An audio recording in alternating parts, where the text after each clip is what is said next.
All right, we're live. Hello. Jordan Sheridan live in Cleveland with Jen Dice. Hello, folks. the polls closed about 15 minutes ago here in the congressional race between Shontel Brown and Nina Turner. Very little results so far, but so far with a little over 2,000 votes, Shontel Brown is up by about a little under 250 votes, so doesn't really mean anything right now. Shontel Brown at almost 52%, Nina Turner at 45%, but that's only with 2,000 votes coming in, so plenty more results to come in. I will say, as we've been reporting throughout the day here, and smash the like button. Smash that like button right under the live stream. Thumbs up. Share this live stream. As we've been reporting all day, Cleveland is broken out into wards. So wards 1 through 15. When Nina Turner was a city council member here, she represented Ward 1. And in terms of turnout for tonight's election, Ward 1 has the highest turnout of any ward in Cleveland at a little over 21% turnout. That might sound like a low number, but compared to the others, it's pretty good. So Nina Turner in Ward 1, which we were told is her base, kind of hardcore support for Nina Turner, that is the highest turnout right now of any ward at 21%. Other wards are a little under 15% turnout.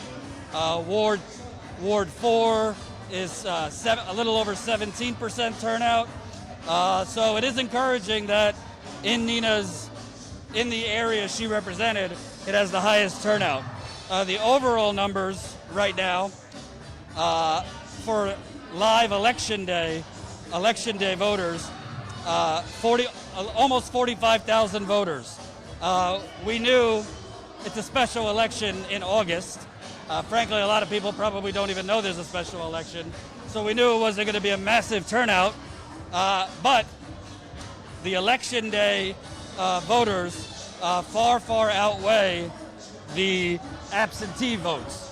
Election day votes are nearly 45,000 as of now, and absentee votes are a little over 26,000. So it's certainly way too early to know what the results are, but as of now, let's see now. As of now with 22,000 votes in, Shontel Brown is at 12,585, and Nina Turner's at 8,112. So Shontel Brown's up by about, I'm very bad at math. I think that's, what is that, 4,000? Yeah, Shontel Brown's up by 4,000 votes. But again, that's only 22,000 votes reported. So plenty of time to see if Nina Turner has more votes coming in. I wish they said the percentage of precincts.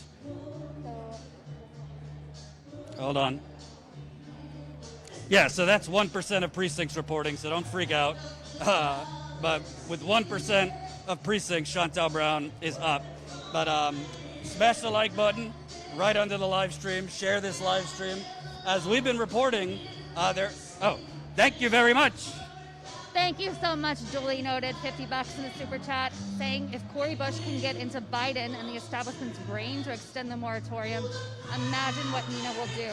Hello, somebody. I'm buying a status Coup coffee cup and have a drink to great independent journalism. Free Assange and Stephen Zonziger. Thank you. Keep those super chats coming. We will be live as the results roll in. This is a great venue, very cool. The music is quite loud, so hopefully you all can hear us just fine. It's also quite dark, but that's okay. We're not CNN. We're here to report the results. We're here to tell you what's going on here on the ground.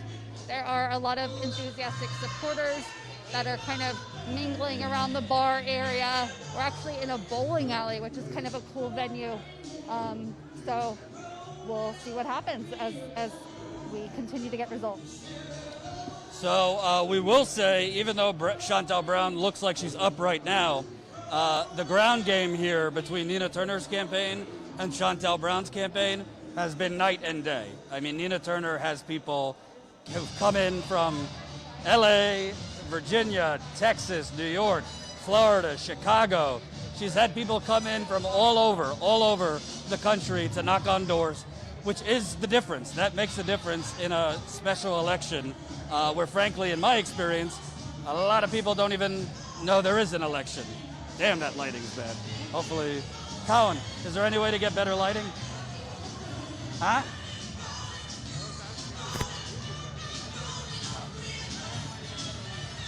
So hang tight with us, folks. Thank you so much, Catherine Nichols, $10 in the super duper chat. We appreciate you. Keep those super chats coming. You can also support our reporting and see some updates at statuscoup.com/Nina Turner.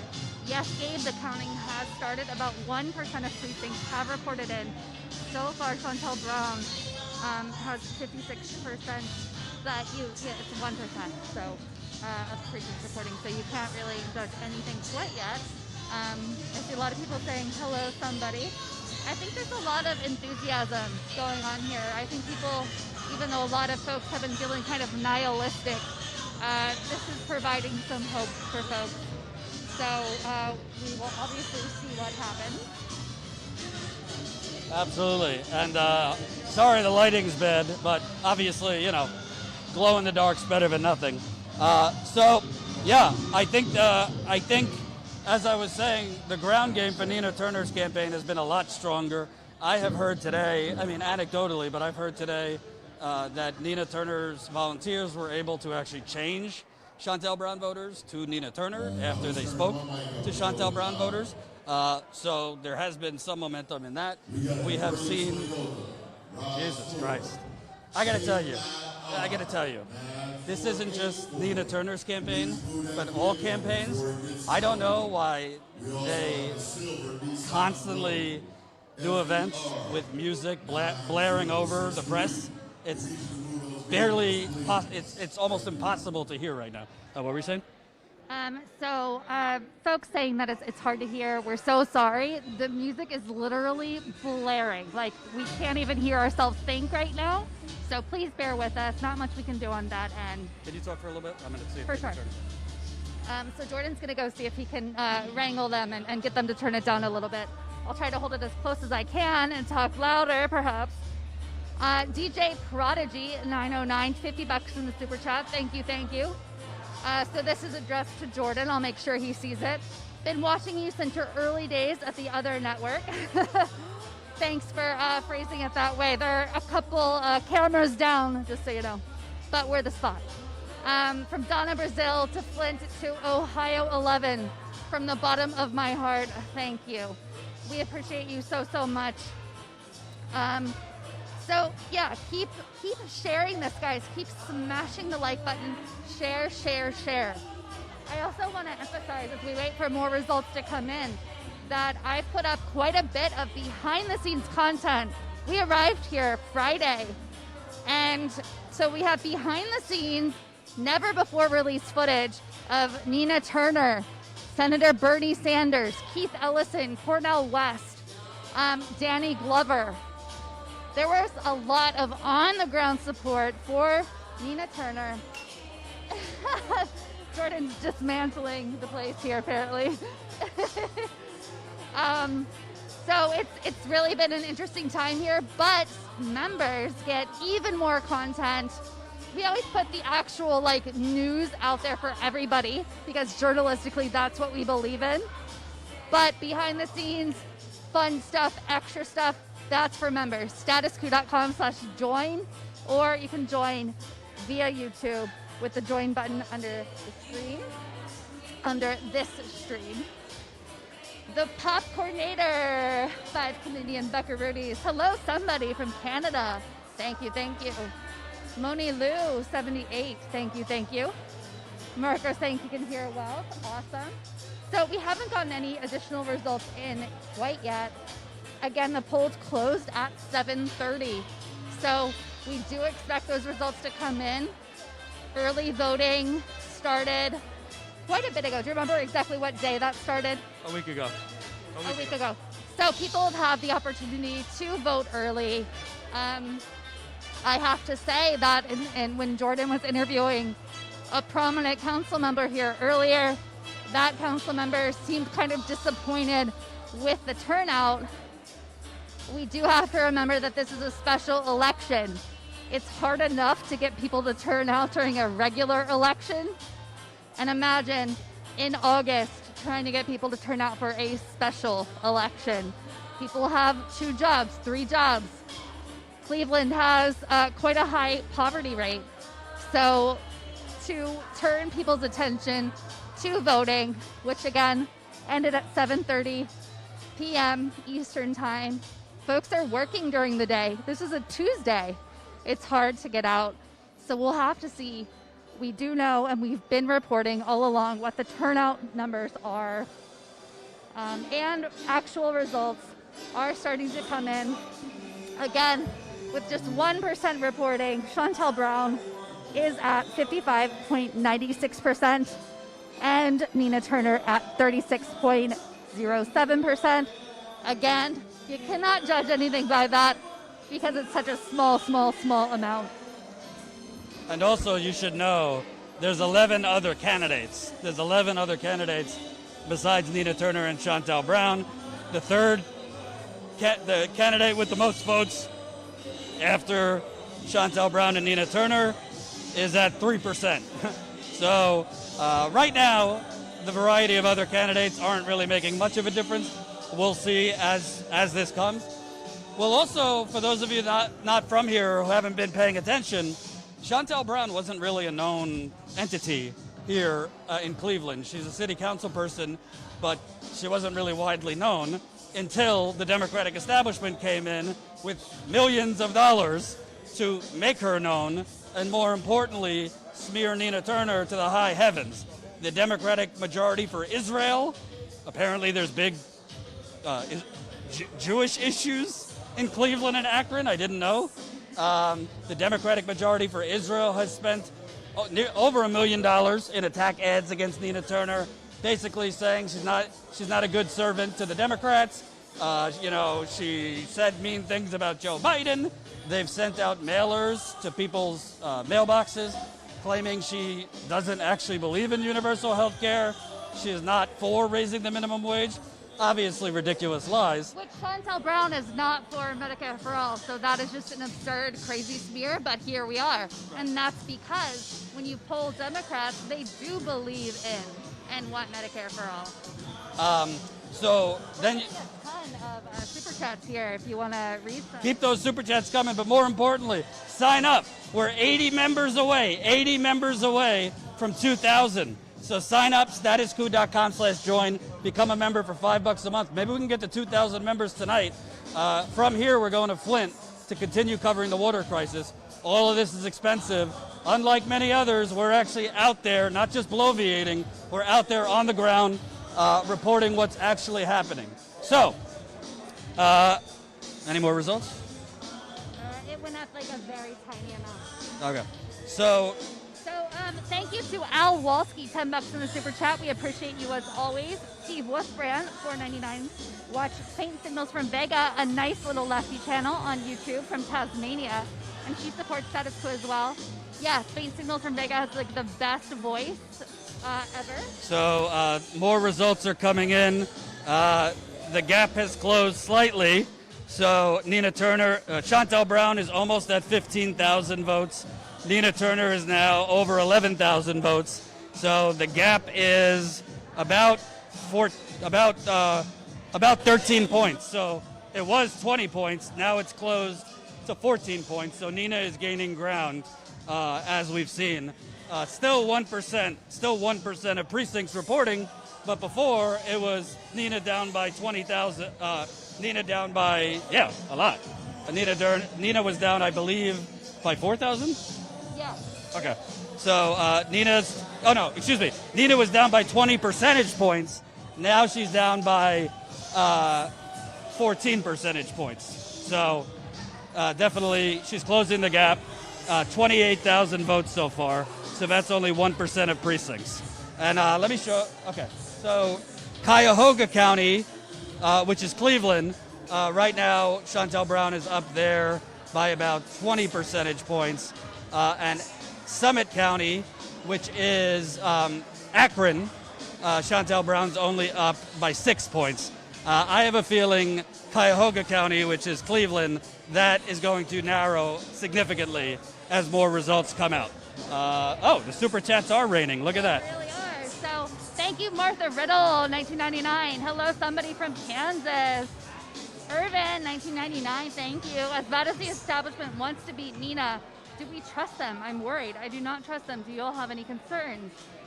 I don't know if you're asking, I assume you're not asking if we trust the establishment, because of course we don't. As we've said, the music is so loud, guys. They are pouring in money from lobbyists, super PACs, PACs, Trump supporters against Nina Turner.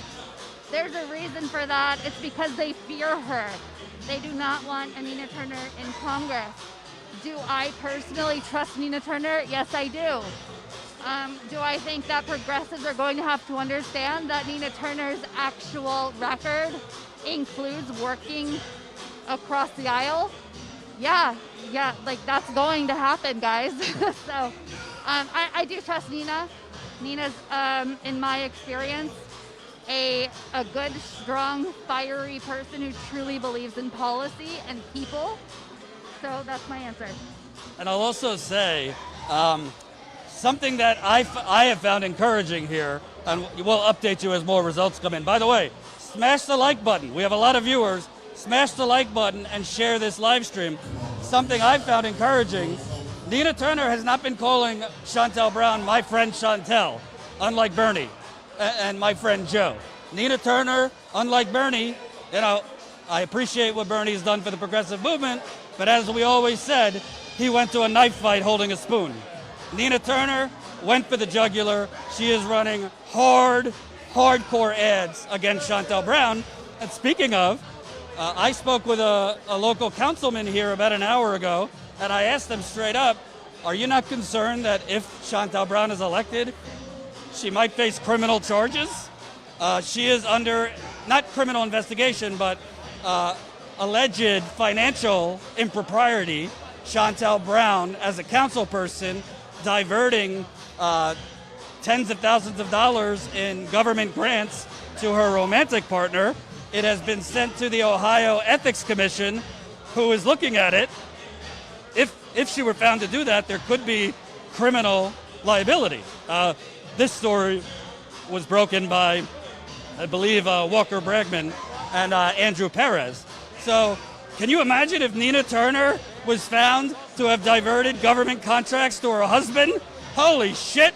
CNN, MSNBC, the New York Times would go nuclear. Shontel Brown does it? Crickets.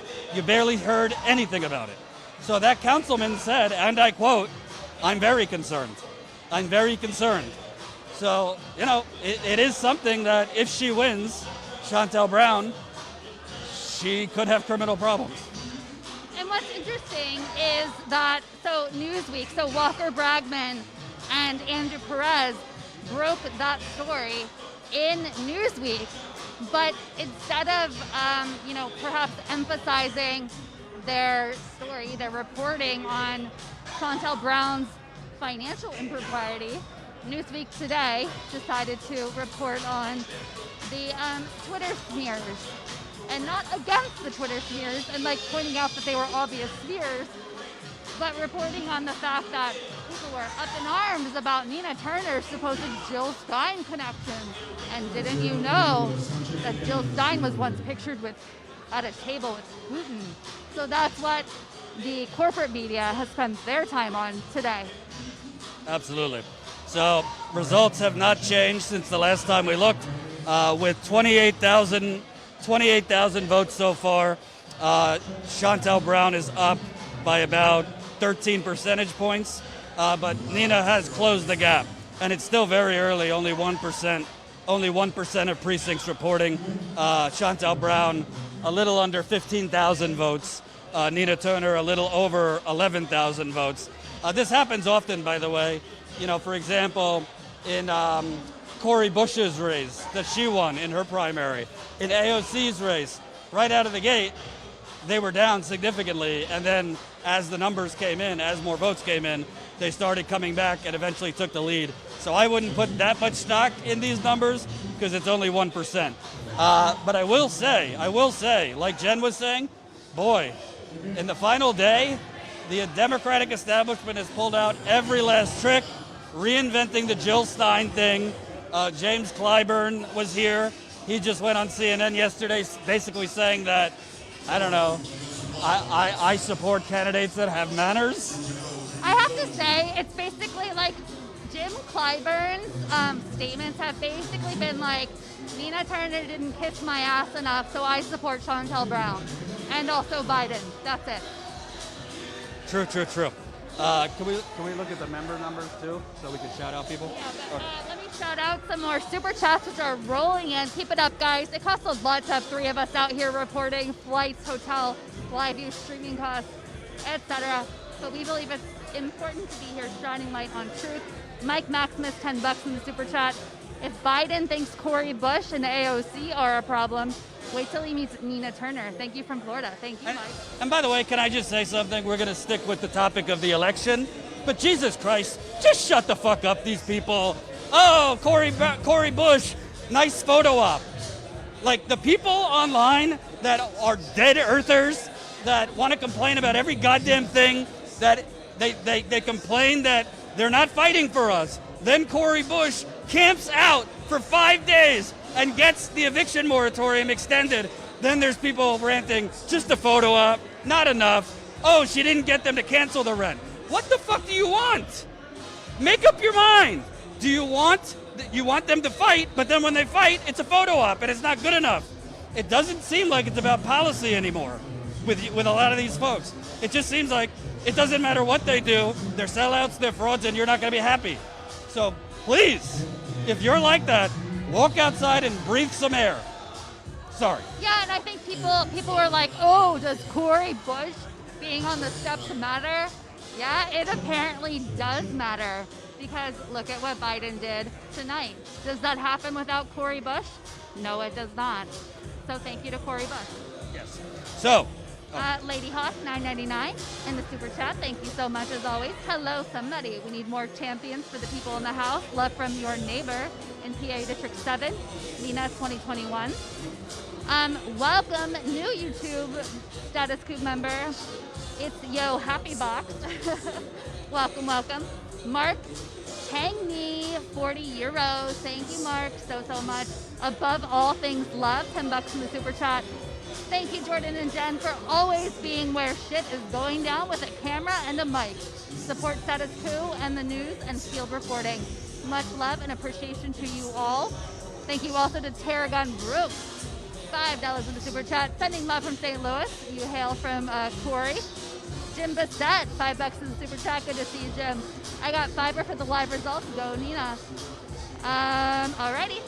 So as we wait for more results, we should point out, the Democratic establishment, the media, has been pushing this propaganda basically forever, but more importantly for the last 5 years.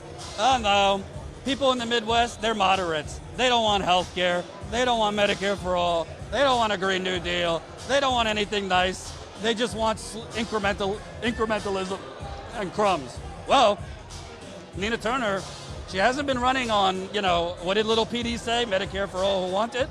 She hasn't been running on Medicare Extra. She's been running on Medicare for all. Aggressive ads talking about heartfelt ads talking about how her mother died at 42 years old, in large part because she didn't have health insurance. Talking about that she will fight for it in Congress. She's been running on a Green New Deal. She's been running on ending private prisons. She hasn't been running on let's nibble around the edges. And I think if she wins, that is a huge, huge victory over the establishment narrative that no, we have to run Joe Biden. We have to run, moderates and, robotic, slowly dying, 75-year-olds because, people will think it's too radical if you promise anything more than the bare minimum. So if she wins, that is a major accomplishment.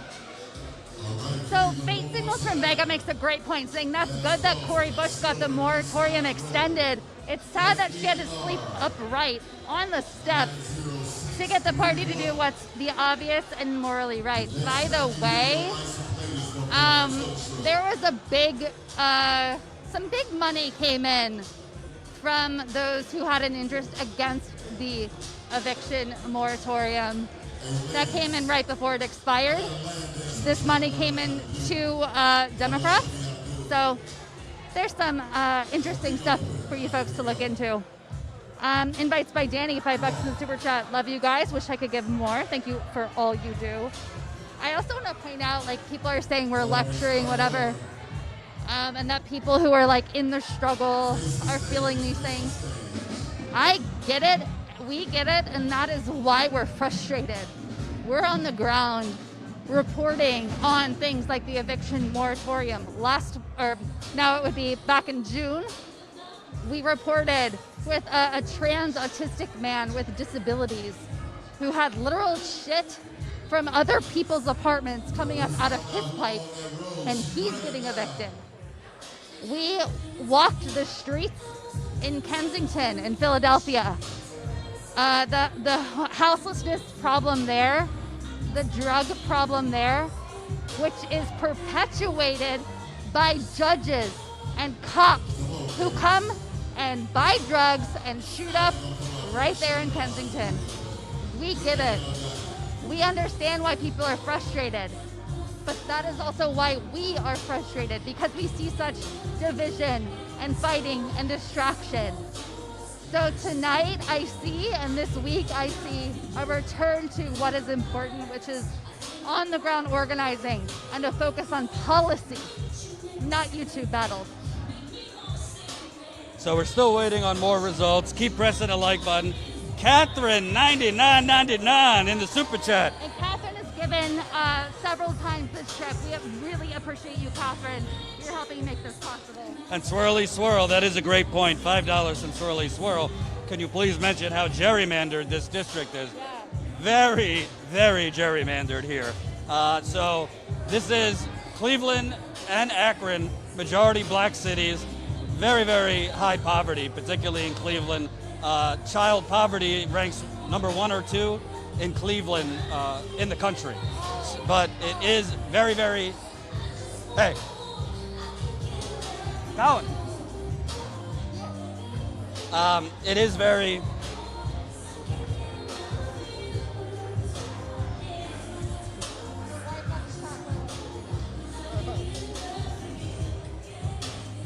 welcome new YouTube member, Emily. All right. Colin has one to read. Well, from Melissa Tooley, with that Keep It Up sticker. Shout out, Melissa Tooley. Thank you.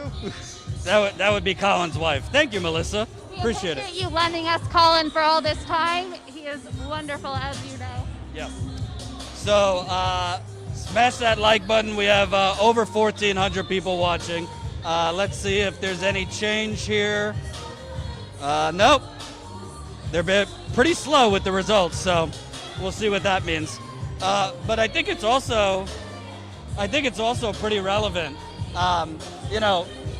Nina Turner, she's had people come in from all over the country.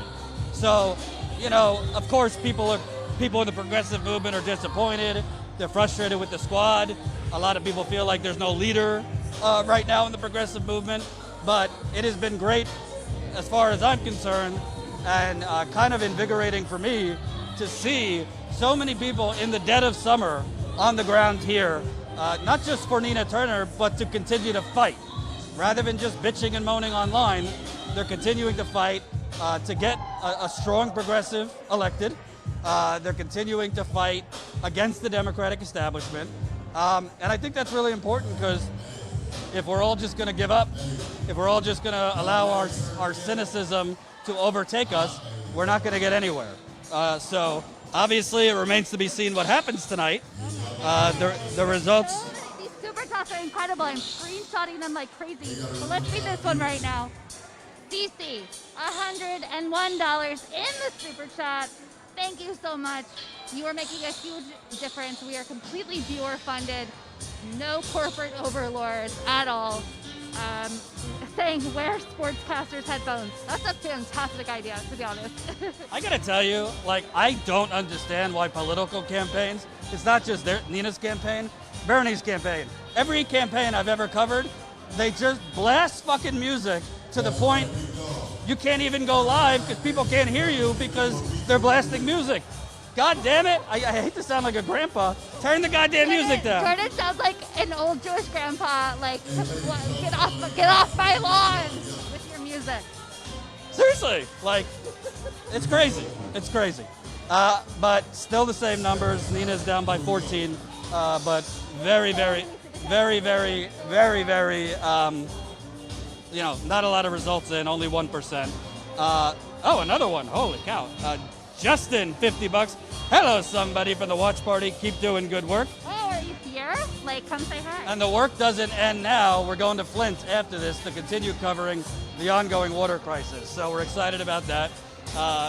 You see people dancing here, which is kind of cool. You got a nice mix. You got young people here, older people, a lot of locals from Cleveland and Akron.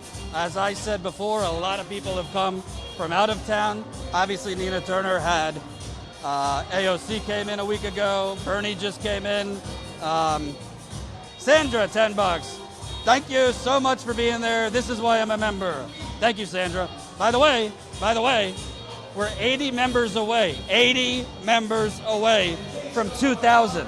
So if you can, sign up, $5 a month, statuscoup.com/join.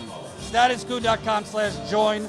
$5 a month, you can support this on-the-ground reporting.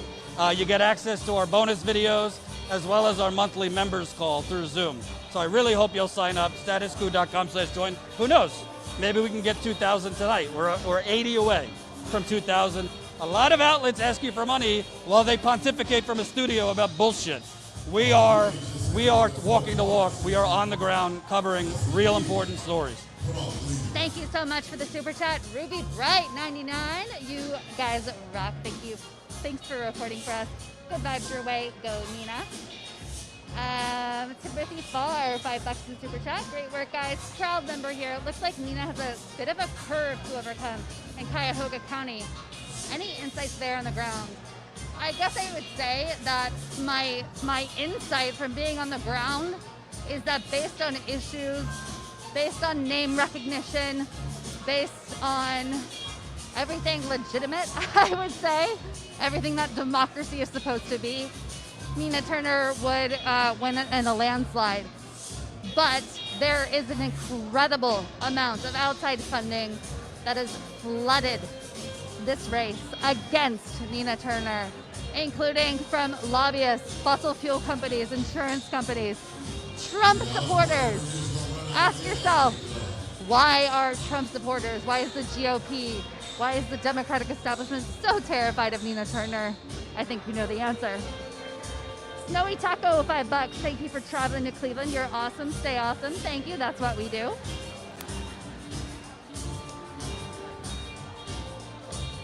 Emily Groves. I think we already said welcome to you, but welcome a second time if not, or if we did. Robert K, $10. Love your focus and energy.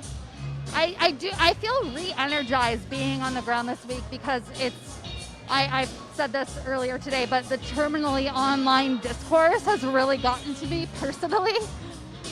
So being around organizers, people who are still fighting for Medicare for all, being away from the doomers has really reinvigorated things here. Cup of Joy, $10. Thank you so much. Chris, $5. Thank you. Haters gonna hate on Cori Bush and the squad. even when they do exactly what they've been asking for. Let's get this W with Nina, then it's party time. I personally hope so. And by the way, we should say, I tweeted about it a little bit earlier, but Chantal Brown's campaign seems to have an interesting understanding about electioneering laws, because you're not allowed to campaign within 100 feet of the polling place. Pictures were sent to me, her campaign basically right outside the door at a school in Cleveland. So that was just one place, but I don't know how many other places they were literally right outside the door where voters were coming in and out when you're supposed to be at least 100 yards away. So you can see that on my Twitter, at Jordan Sheridan. I don't know if it's going to make a difference, but they certainly were violating electioneering laws at least one polling place that I saw. We do know, I tweeted a couple days earlier, that they changed at the last minute several polling places, changing where the polling places were. We don't know if that affected this race, but presumably people might have gone to the polling places that they normally vote in, not realizing they had been changed elsewhere. Hopefully those people had time to go elsewhere. These super chats, oh my gosh, guys, I cannot even believe this. I'm like catching up on screenshotting them so we don't miss a beat. So we have Tom Van Dyck, $5 in the super chat. FDR was pushed by the people into the New Deal. History shows that the squad needs pushing. Nina needs support. After she wins, don't fall asleep. I completely agree with that. Politicians are not our friends. No matter how much we may be inspired by them or love them, we always have to hold them to account. Let me read that one. Robert Copeland, $10 in the super chat. Status Quo News, keep up the good work. And the people attacking the squad should be going after their own congressperson if they don't support Medicare for All. I agree. Don't sleep on Democrats that have not signed on to Medicare for All. We can, Jordan covered a great protest at AOC's office, even though it was known that it was going to be closed and had been closed for a while, but that's the story for another day. But the substance of that protest was great. Keep up the pressure, but don't forget about those who are Democrats and who are not listening to the people. I'll tell you what, I think it's fine to protest AOC, whoever you want. Go to their DC office if you think they're not fighting for you. But let me tell you something, Pelosi, Schumer, the Democratic establishment, they're loving it. If you're protesting AOC, they can breathe easy. You're not protesting them. So, hey, I think AOC, the squad, are fair game. They're not gods, they're politicians. Pressure them, protest them. What we've been saying is, pressure them, protest them. Enough with the sellouts and the fraud and all this. We're not in high school. We're not 16, and we cannot. I wish we could, but you cannot rant and rave your way. You can't rant and rave change into existence. That's just not how it works. Martin Luther King didn't go around calling LBJ a fraud, a sellout. He pressured and organized, but didn't he didn't villainize. That's the difference. And some might say, Jordan, stop telling us to be nice to politicians. It's not about being nice. It's about winning. It's about having a strategy. And it's not a good strategy if you want to get people to do something to basically call them Lucifer and cowards and frauds and sellout. It might make you feel good on the internet. It's not a strategy to win anything, unfortunately. Yeah, it's honestly, it's driven me insane that there's this rhetoric around the internet that Nina Turner's already sold out. Nina Turner is not for Medicare for All. Nina Turner XYZ. Those are lies. Those are lies told to you by some folks. And it's just been passed around. For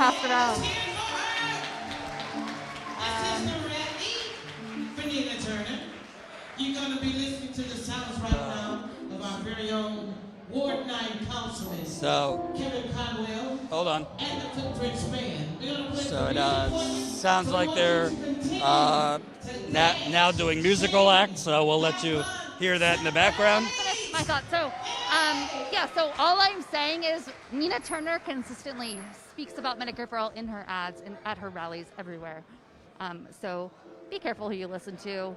Keep up, I want Medicare for All. That's my number one issue. Keep up the fight and don't become nihilistic. above all things, love. Love that name. Here's some green for your trip to Flint. Thank you. We appreciate that. Flint is deeply in our hearts. The House Oversight Committee is investigating based on our reporting that came out with a co-published story by The Intercept and Detroit Metro Times. We will be heading to Flint after this. We could use all the support we can get. Catherine Suff Ixtis, $4.99. What are important precincts to watch? I think Ward 1 is very important because that's where Nina Turner was a council person. That's what we've been told is her base. And as I told you in the beginning of this, going down the list of wards, because there's 15 wards. Wards are basically just districts. 15 districts in Cleveland. Ward 1, where Nina Turner represented as a council person, has the highest voter turnout at 21%. That might sound pretty low, 21%, but it is a special election. It's not a high turnout election anyway. So in terms of the actual districts, Ward 1 has the highest turnout at 21%. So that's positive. And if Nina Turner wins, it's probably going to be because of that specific area, which we've been told is her base. I do find it interesting that they've been stuck at the same results now for like a good 15 minutes. So I don't know why they haven't reported any other results. Hopefully we're not having an Iowa situation, but we've been for 15 minutes basically stuck at 1% of the precincts reporting. Chantel Brown is up by little under 4,000 votes. Little under 4,000 votes with only 1% of the vote. Look, it might be a long night ahead if the results keep trickling out this slowly. So let me read some comments, questions, concerns. Thank you, Sotis, $5. Thank you, Take Two, $50. Keep up the good work, Jordan. Daryl Presley from South Florida. Thank you, Daryl. Do I get a shout out too, Daryl? Just kidding. We love you. Appreciate you. Thank you. Thank you, Mark. €50. Supporting Nina and Status Coup from Ireland. We thank you. Steo, $1.99. Hello, somebody. Queen is Nina. Smash the like. Appreciate it. Thank you, Crimson, $20. I also got a t-shirt to wear with pride. I like it. Thank you, K-Birds, $4.99.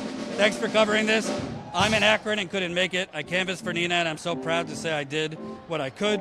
Thanks for doing what you can. Thank you. Thank you, Kat, $5. The Status Coup crew doing what they do best with a hell of a lot of emojis. I love it. Welcome new Status Coup YouTube member, Money Lou, 78. Appreciate it. Sam K, $10. From calling out Donna's BS on Russiagate to Flint to Nina, Jordan shows what journalism should be. Keep rocking it. It ain't just me. Jen's here too. Don't forget. It's not just me. Keep going. Will, $5. New member. Thanks for covering this. Yes. And please sign up. Statuscoup.com/join. When we went live, we were 80 members away. We might have had some sign-ups since we went live. Statuscoup.com/join. Become a member for $5 a month. This is how we support this on-the-ground reporting. So keep signing up. Statuscoup.com/join. And with 1.2% of the vote. So it went up a little bit, but the votes didn't change. Anyway, what were you saying? Welcome, new Status Coup YouTube member, Jman87. Shout out, thank you. Amazing. Thank you so much, Expert X. Keep up the great coverage. Thank you. You guys are so great. You're making it possible for us to be here on the ground and then to continue on to Flint. I'm going to need a hearing aid after this, honestly. It's so loud, guys. My ears are killing me. Apparently, they don't seem to care. They don't want the press to be able to hear or go live, but that's another story. What are we at in terms of members? Hold on. Oh, wow. Welcome, new Status Coup member, William. Welcome, two Williams. Thank you. New Status Coup member, William. Another new member named William. Welcome, Shell. Welcome, Justin. welcome Terry, and welcome Kirk, and welcome Mayank and Nick. So we're now 1,925. So that's 75 members away from 2,000. And don't forget, membership doesn't just help us keep reporting on the ground. There's no other network that does it like we do. I made a little quip earlier about a certain network that's a couple cameras over from us. This is the only on-the-ground event I've seen them at, but this is what we do. We're headed to Flint next. Join. I have some fantastic behind-the-scenes footage of Senator Bernie Sanders, Keith Ellison, Cornel West, Nina Turner, all your favorites. If you join now, you get access to that. And I have a hell of a lot more to upload still. We've been so busy. I haven't had a spare minute to upload, but join now. You'll get access to a ton of it. Never before published. Like Candid Bernie, Candid Nina, Candid Cornell. You'll love it. Statuscoup.com/join. We appreciate you guys so much. The memberships are rolling in. This is incredible. So new Status Coup YouTube member, Ali Zanganda. Sorry if I mispronounced. We cannot hear ourselves think. Sam K, $10. Sorry, I forgot to tag Jen in my last super chat. No worries. All I care about is helping Status Coup thrive, making sure we can keep doing this important reporting. New York Gorilla, $11 in super chat. Thank you for your comments regarding the squad. Yes, keep all politicians accountable, but enough with the sellouts. Thanks for giving Cori Bush her props. Keep up the great work, y'all. And oh my God, there's so many. let me also say about Cori Bush, what Cori Bush did, besides being amazing and pretty brave, she just exposed that Democrats are full of shit. Democrats always say, or always have an excuse. Oh, we can't do it. The parliamentarians said so. Oh, we can't do it. We don't have the legal authority. Oh, we can't. Oh, we can't because of bullshit.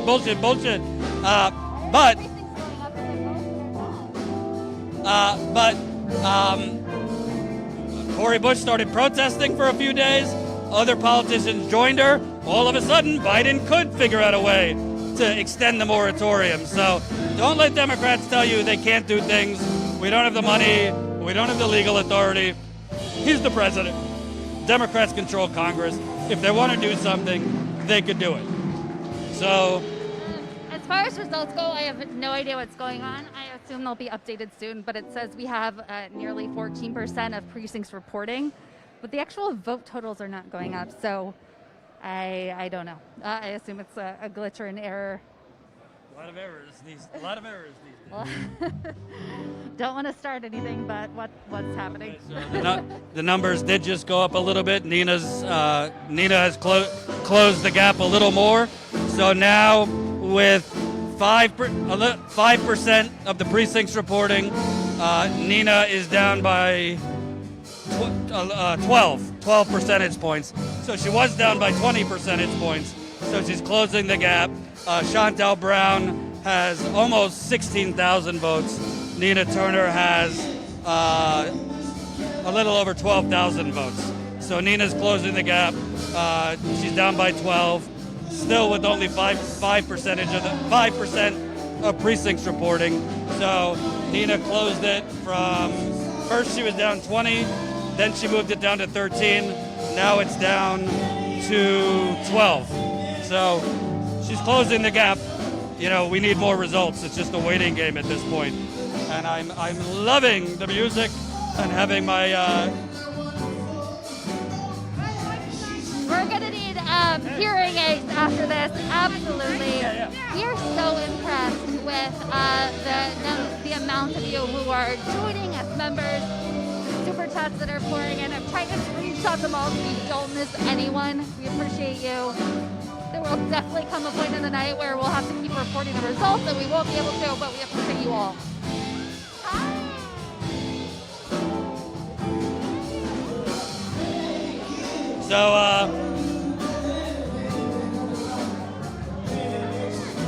I don't know. I don't know if we're going to be able to do an interview because I can't hear anything. But this is Jen Perlman. She ran against Debbie Wasserman Schultz in Florida. So you're no stranger to primaries. What are your thoughts? Right now, Nina's closing the gap. She's down 12, but still not a lot of results. You've been here volunteering. What have you been seeing on the ground? You know, today was kind of slow but steady, but I think that the early numbers, from my understanding, are the mail-ins that are coming in. So that's going to be your older voters. I think that this is sort of like what happened with Cori Bush, possibly.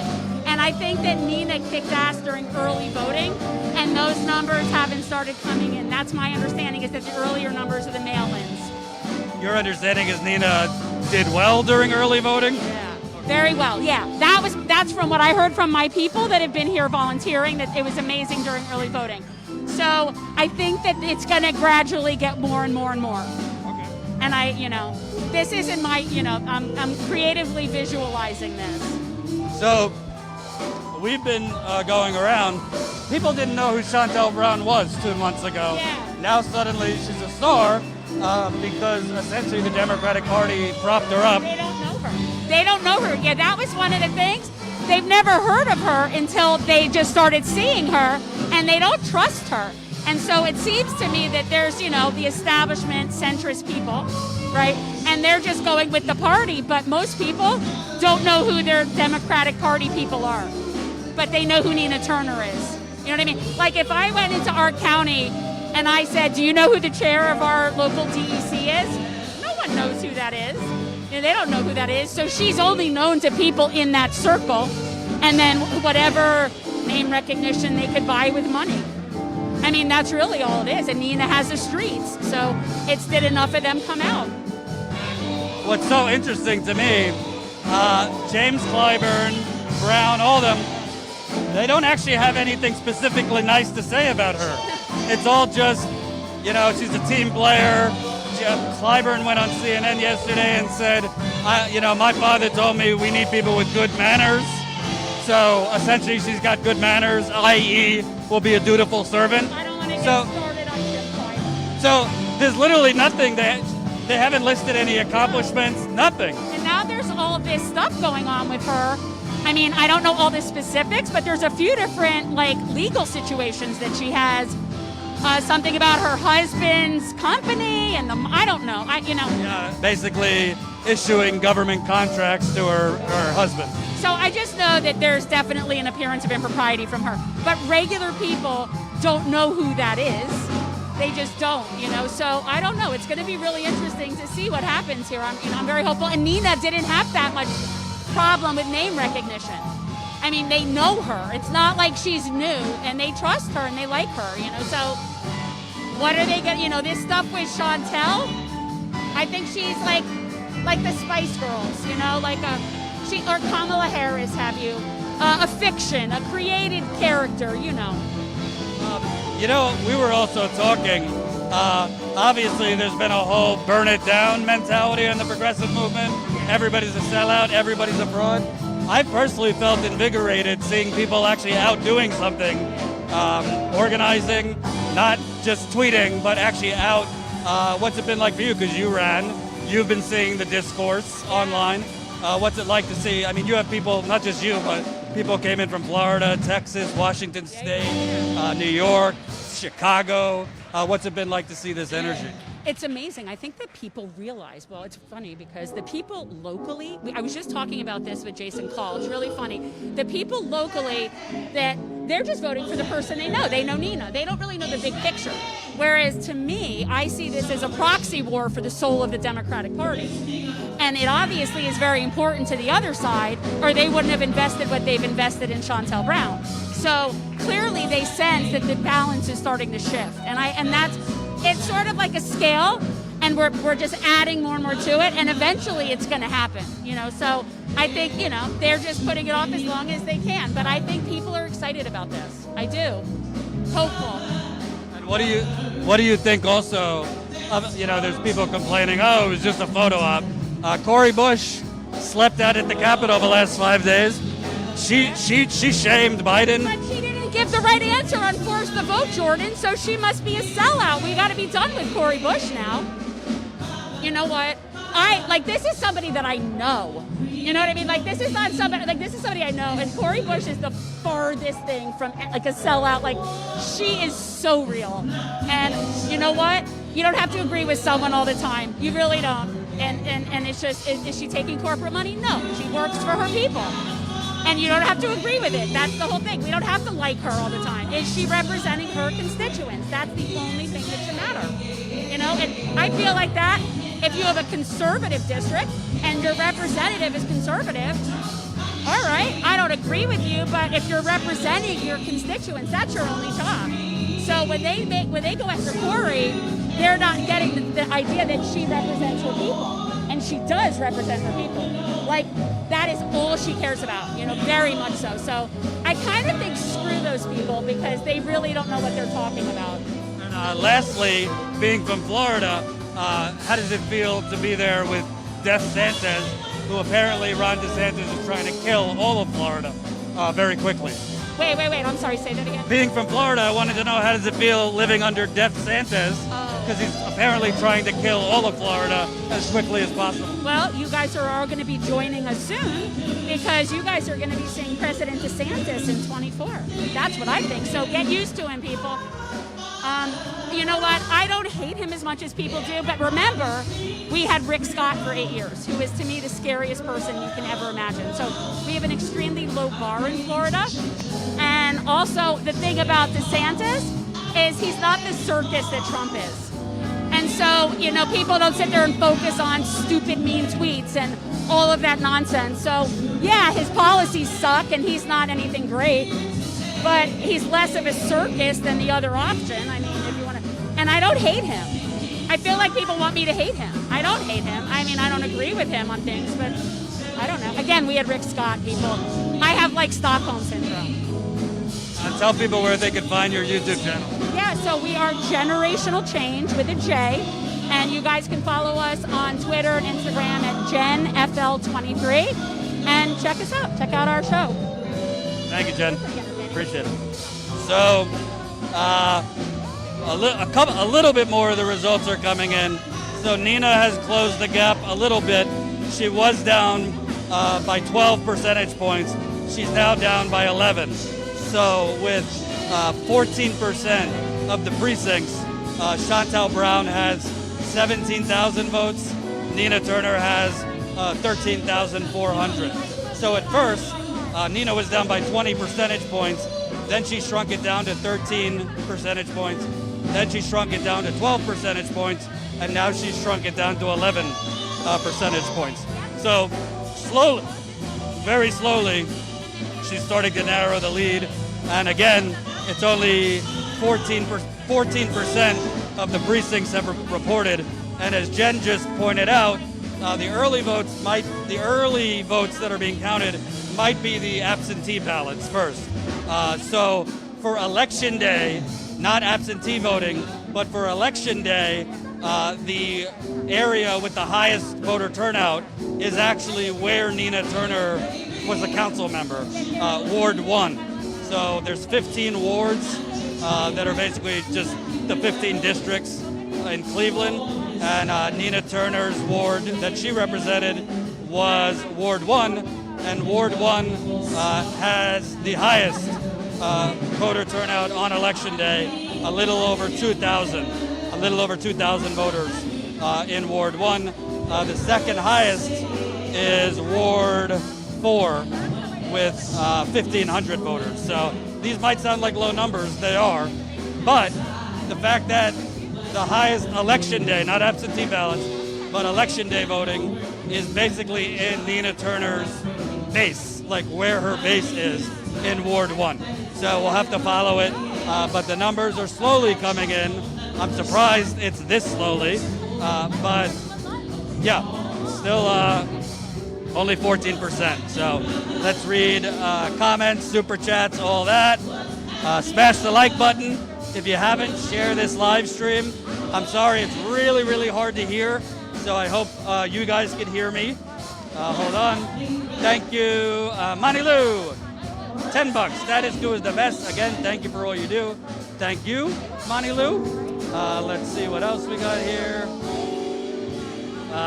J Will, $5. Good to see you guys out there.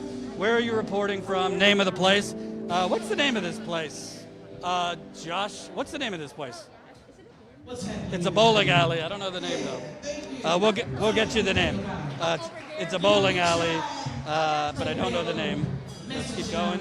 By the way, let me remind you guys. Hold on. Let me remind you. We are now. Hold on. Hold on. Wow, 3 more members.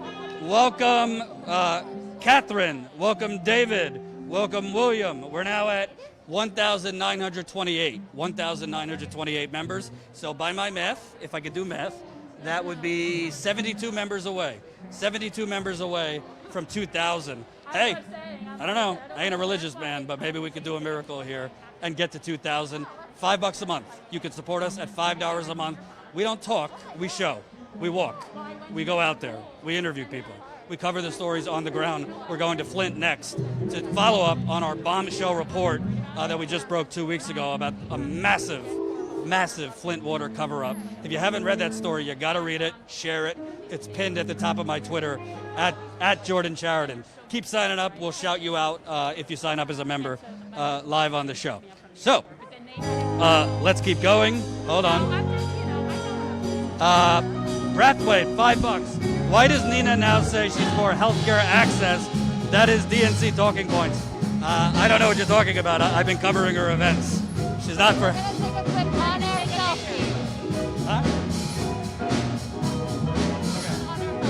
She's not talking about access. She's talking about Medicare for all. We've been here covering her events, so I don't know what you're talking about.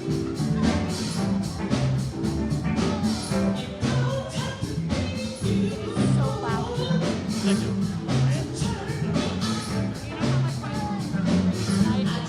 I mean, I'm a little old. Okay. Like, this is going to... Hey.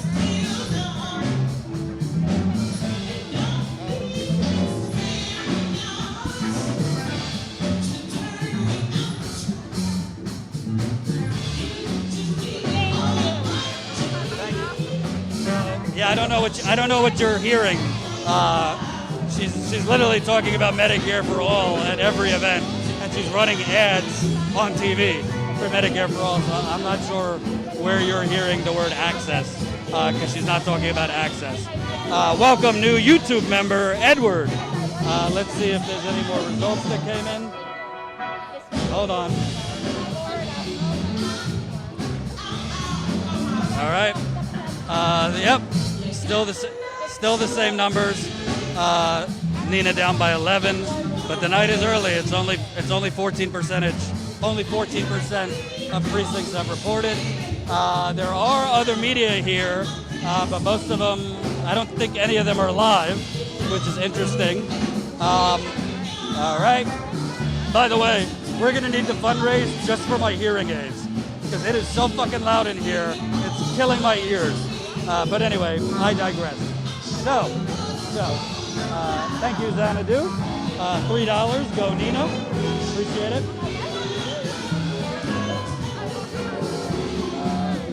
The night is young, I agree. Chantel Lawbreaker Brown. By the way, if you missed it, this is on my Twitter, but a city council member here, a Cleveland city council member, I asked him, isn't it kind of concerning that if Chantel Brown wins, she might be under criminal investigation because reporting indicates she possibly illegally issued government contracts for her romantic partner, tens of thousands of dollars in government contracts for her romantic partner.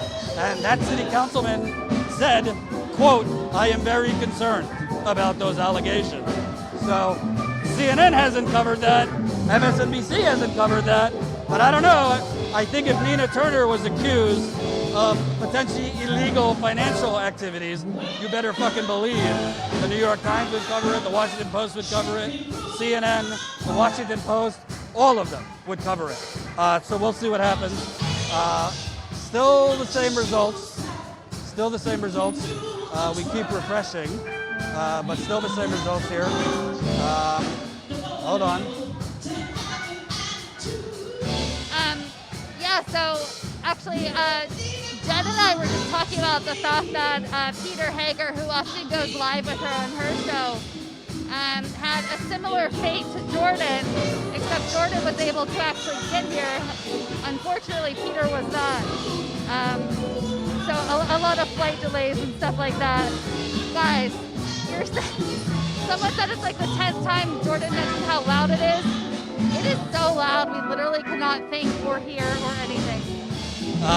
So now with almost 20% of the vote, Nina is narrowing more. She's down by a little over 10 points. So she was down by 20, then she got it down to 13 percentage points, then she got it down to 12, then she got it down to 11, and now she's down by a little over 10 percentage points. So very slowly, Nina Turner is closing the gap, and a little under 20% of the precincts have reported Nina is down by about 10. It's 51.9 to 41.5.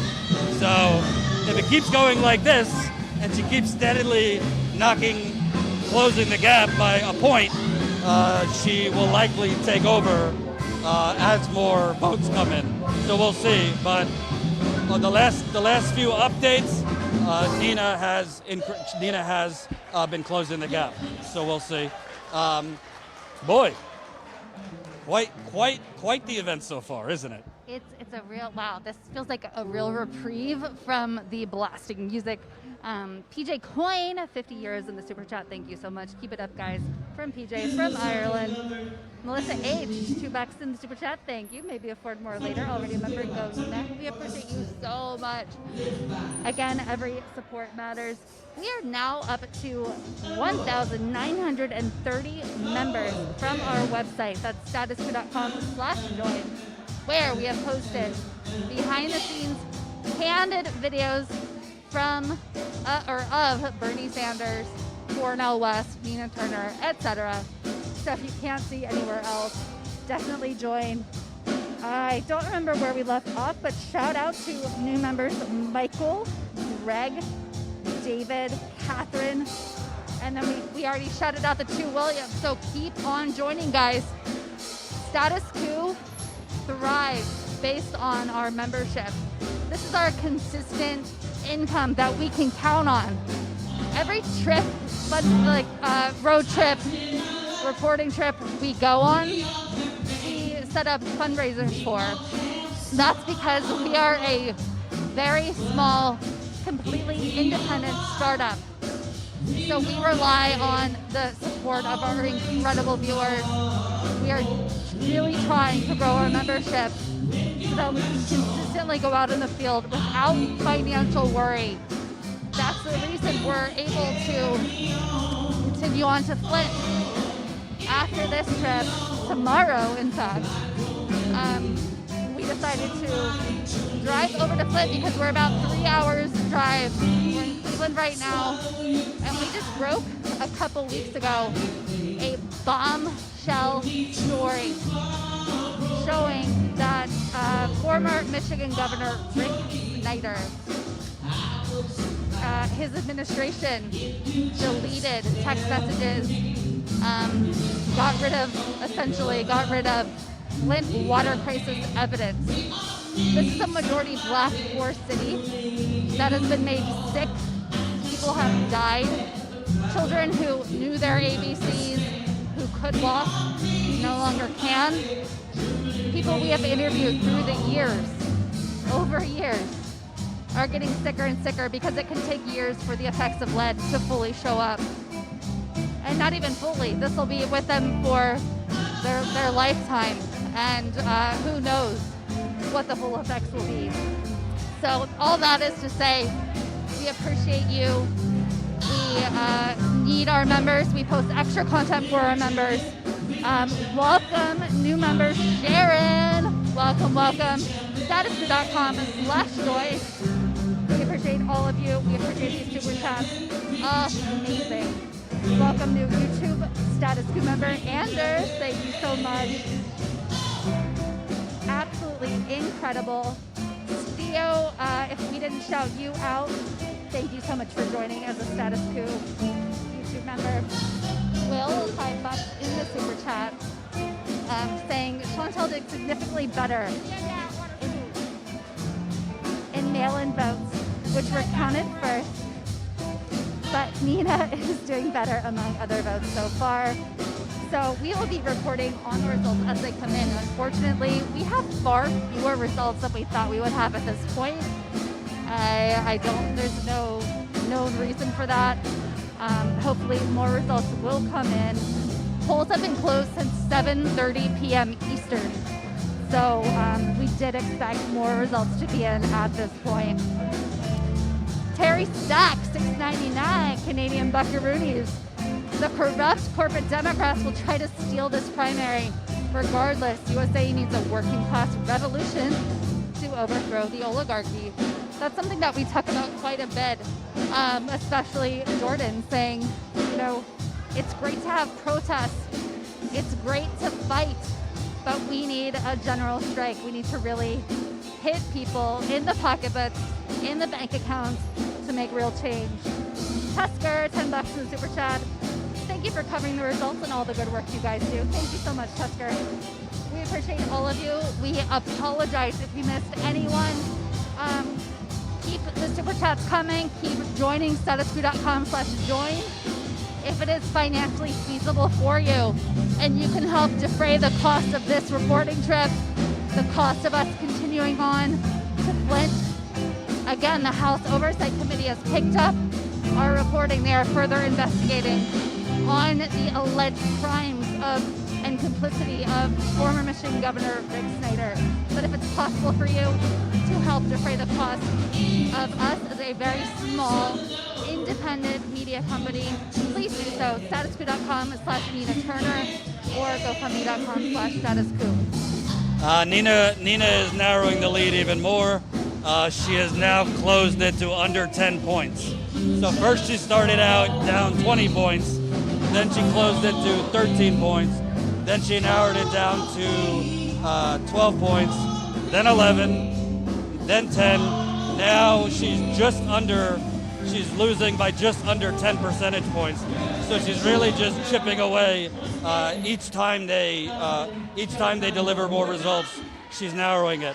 So right now it's 25% of the precincts are reporting, and Nina's down by under 10 percentage points. So Chantal Brown is a little over 19,000 votes. Nina Turner is around 15,600 votes. So again, every time they update the results, Nina has shrunk the lead. So if she keeps shrinking the lead every time they update, it's likely she will overtake Chantal Brown as the night goes on. This is what happened with Cori Bush's primary, and I believe AOC's as well. Right out of the gate, the more establishment candidate had a commanding lead, and then as the night went on, the progressive narrowed it. I do believe the early votes were counted first. I believe the early votes favored Chantal Brown, not Nina Turner. And I believe the election day results might be favoring Nina Turner. So we'll see. But it's not over. It's 25% of the vote, 25% of the precincts. So still a whole lot of votes to come. And Nina has closed it to just under 10 percentage points. Yeah, I'll show in a second. I'll talk about some demographic data of the various wards here. Cleveland is a city where a lot of households with children live in poverty. In looking at the wards, there are 15 wards in Cleveland, and I was honestly shocked at how low the median household income is. In one case, in one ward, as low as it was under $10,000 of an annual median household income. And so in certain cases, over 50% of children live in poverty in Cleveland, which is incredibly high and incredibly sad. So Nina Turner is well known. She was a councilwoman for Ward 1. She's known in this area. She had the name recognition, not just from Bernie Sanders and being a surrogate for him and being co-chair of his 2020 campaign, but also because she's been in local politics in the district she's running in for quite some time. So to fully emphasize, Chantel Brown, she's the head of the Cuyahoga County Dems and a councilwoman, but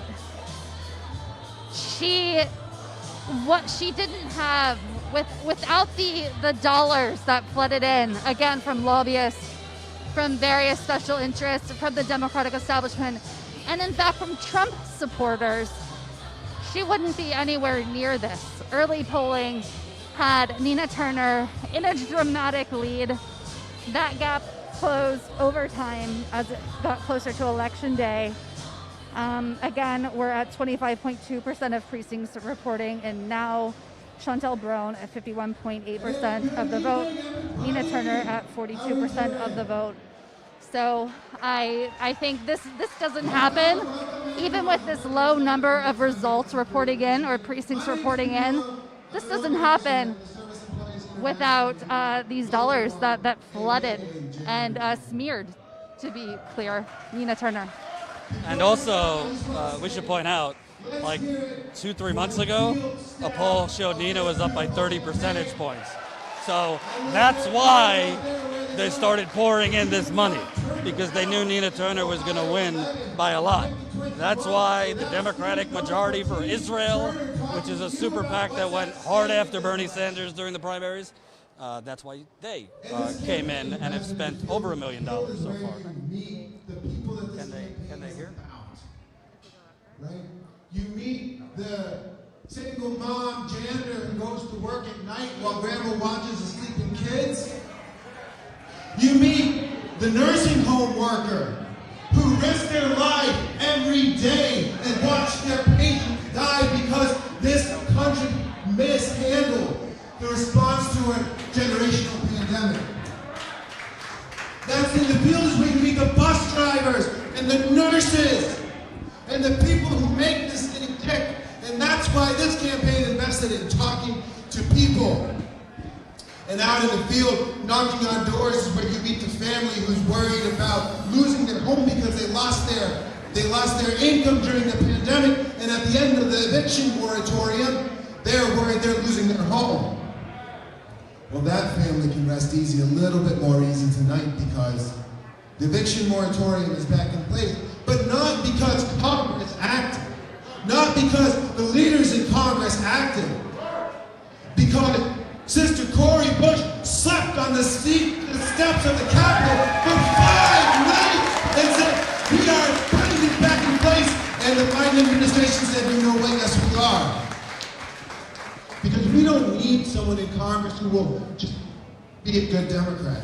We don't need someone who will just vote with the party every time and no matter what and not speak up, because we've got that. We've got a ton of those. We've got hundreds of those. We need somebody who will speak up for the people of the Ohio 11th District and the people like us around the country every day, and that person is Senator Nina Turner. I am so proud, and our union, SEIU Local 1 and SEIU District 1199 and Workers United are so proud to stand with Nina Turner yesterday, today, and tomorrow, because we know that Nina Turner has our back, and Nina Turner fights for working people and workers' issues. And when I talk about workers' issues, I'm not just talking about the $15 minimum wage and the right to join the union. Those are worker issues. But I'm talking about the right to Medicare for all. That is a worker issue. I'm talking about the right to live in a clean environment. That is a worker issue. I'm talking about the right to get an abortion. That is a worker issue. And when the working class is the most diverse class in America, when I talk about fighting for racial justice, especially fighting back against anti-black racism, that is a worker issue. And so, Whatever happens tonight, the fight doesn't end tonight. The fight starts tonight, and we're going to have a champion in Nina Turner fighting for working people, fighting for unions, fighting for organized labor, and we're going to win because we have to win. Thank you.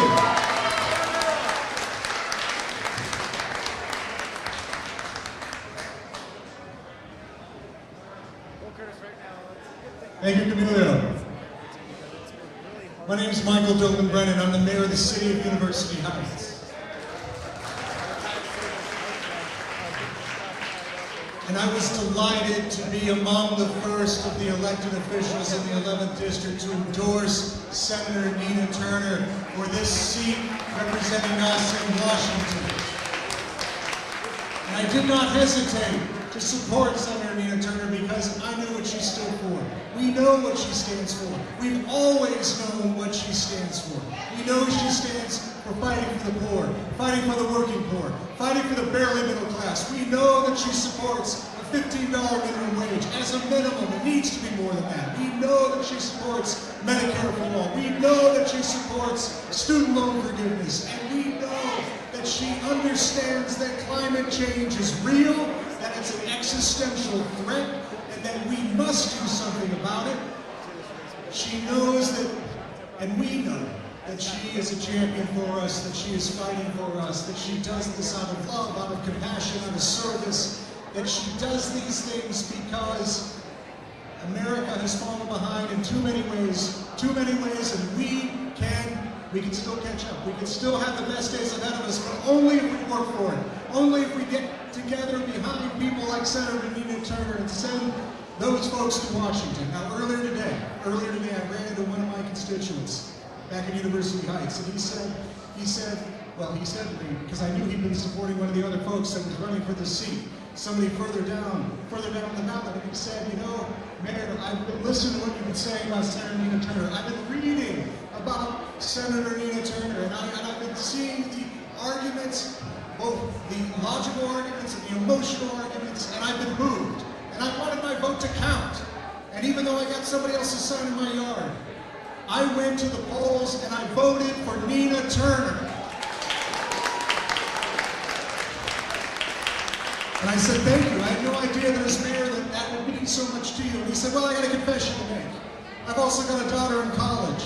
And my daughter was also working on me. My daughter said, Dad, I want to have a planet and an earth that your grandkids that aren't born yet can live in and be safe in and grow in and thrive in. I want to make sure that we have health care for our family. I want to make sure that there's a living wage for our community, for the family that we're going to have. And Dad, I want you to help lead for us the kind of country, the kind of world that you have.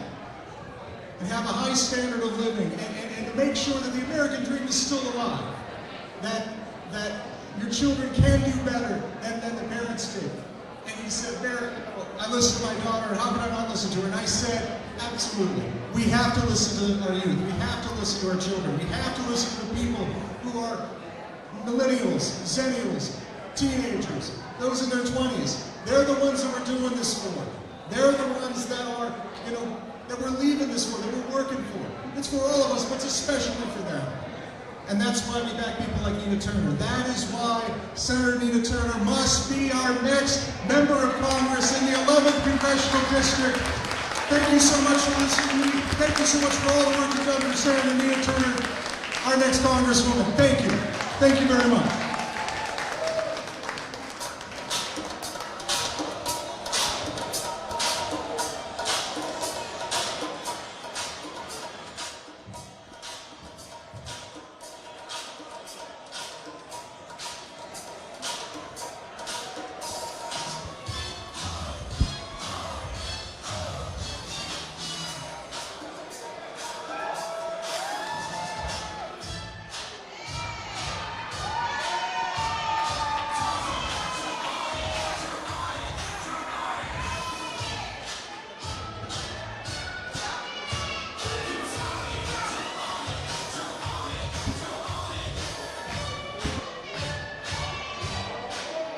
We good? Could you, hey, can you give me my laptop? So we're back. I just looked a little closer at the numbers. So right now, this district is Cleveland and Akron. So right now, the majority of the results are coming from Akron, while Cleveland only 16% of precincts have reported from Cleveland, and 100% of precincts have reported from Akron. So even though it looks like 28% of precincts have reported, only in Cleveland area, only 16%. So Akron's results have come through at 100%, and Nina Turner is up by about a point in Summit County, which is Akron. So now we're waiting for the majority of the results to come in from Cuyahoga County, which is Cleveland. So yeah, we'll see. Right now, the overall results haven't changed. Nina's still down by a little under 10 percentage points. But I will say there's still a whole lot of votes to come in from Cuyahoga County, which is Cleveland. And I think Nina's going to close the gap. I don't know if she's going to win, but I think she's going to close the gap significantly in Cuyahoga County, because Cuyahoga County is where she was a council person.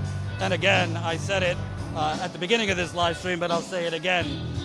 Cleveland has 15 wards, which are basically the different districts. And Ward 1, which is where Nina represented as a councilwoman, Ward 1 has the highest turnout among all 15 districts at 21%.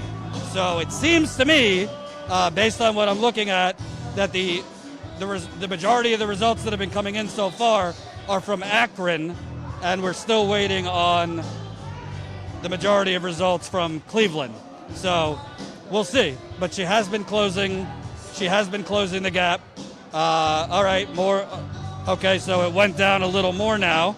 So Nina went up 1/10 of a point. So now she's down. Yeah, she's almost down by a flat 10 percentage points. So it's moving very slowly, Jen, but it's narrowing.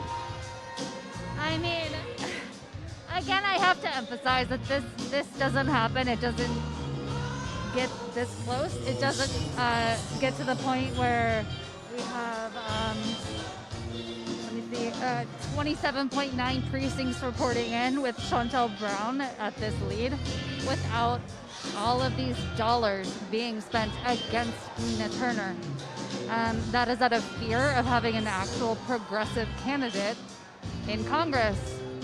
That's out of pure fear, and this does not happen without the exorbitant amount of money. So, no matter what happens, whether Nina Turner wins, whether Chantel Brown wins, I think we need to have another conversation about money in politics, a continued conversation about money in politics. Because if all of this money wasn't being funneled into the 11th District of Ohio, this would not be the outcome. So is this democracy? And we also need to have a serious conversation about signing up as a Status Coup member. Welcome, Sharon and Michael, Greg, David. We're now at 1,934 members. So I do believe that would be 66 members away from 2,000. So keep it coming. Sign up, statuscoup.com/join, statuscoup.com/join. Sign up for as low as $5 a month, statuscoup.com/join.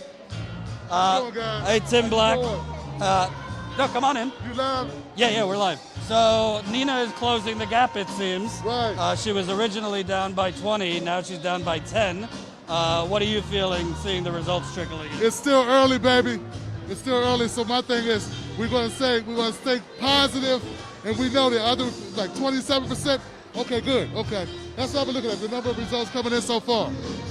And the majority of results are actually from Akron, not Cleveland. Okay. Cleveland only has 16% of precincts, not 27. So Nina has won. So far, she's winning Akron by about a point. So it seems to me we're waiting on the majority of results to come in from Cleveland, where Nina was a city council member. Well, that's where home is, right? It's a couple blocks over from where we were yesterday, so I feel more confident about that. But like I said, I'm hanging in there. I know that there's a lot of push out there. I know what our canvassing game was. We had an advantage, had a lot of volunteers, a lot more than Chantel. So I feel good about it, man. I'm positive. We'll see how you feel later then. We were just before you run away, we were just talking about the fact that whether Nina Turner pulls out this win or not, this race has been flooded with outside dollars from Trump supporters, from the Democratic establishment, from lobbyists. So whether she wins or loses, we need to have another talk about money in politics, because does this represent democracy? Right. Well, you know, that's absolutely true about the money from outside. It's unbelievable that people that question her Democratic bona fides would actually be supporting a candidate who got a bunch of Trump money.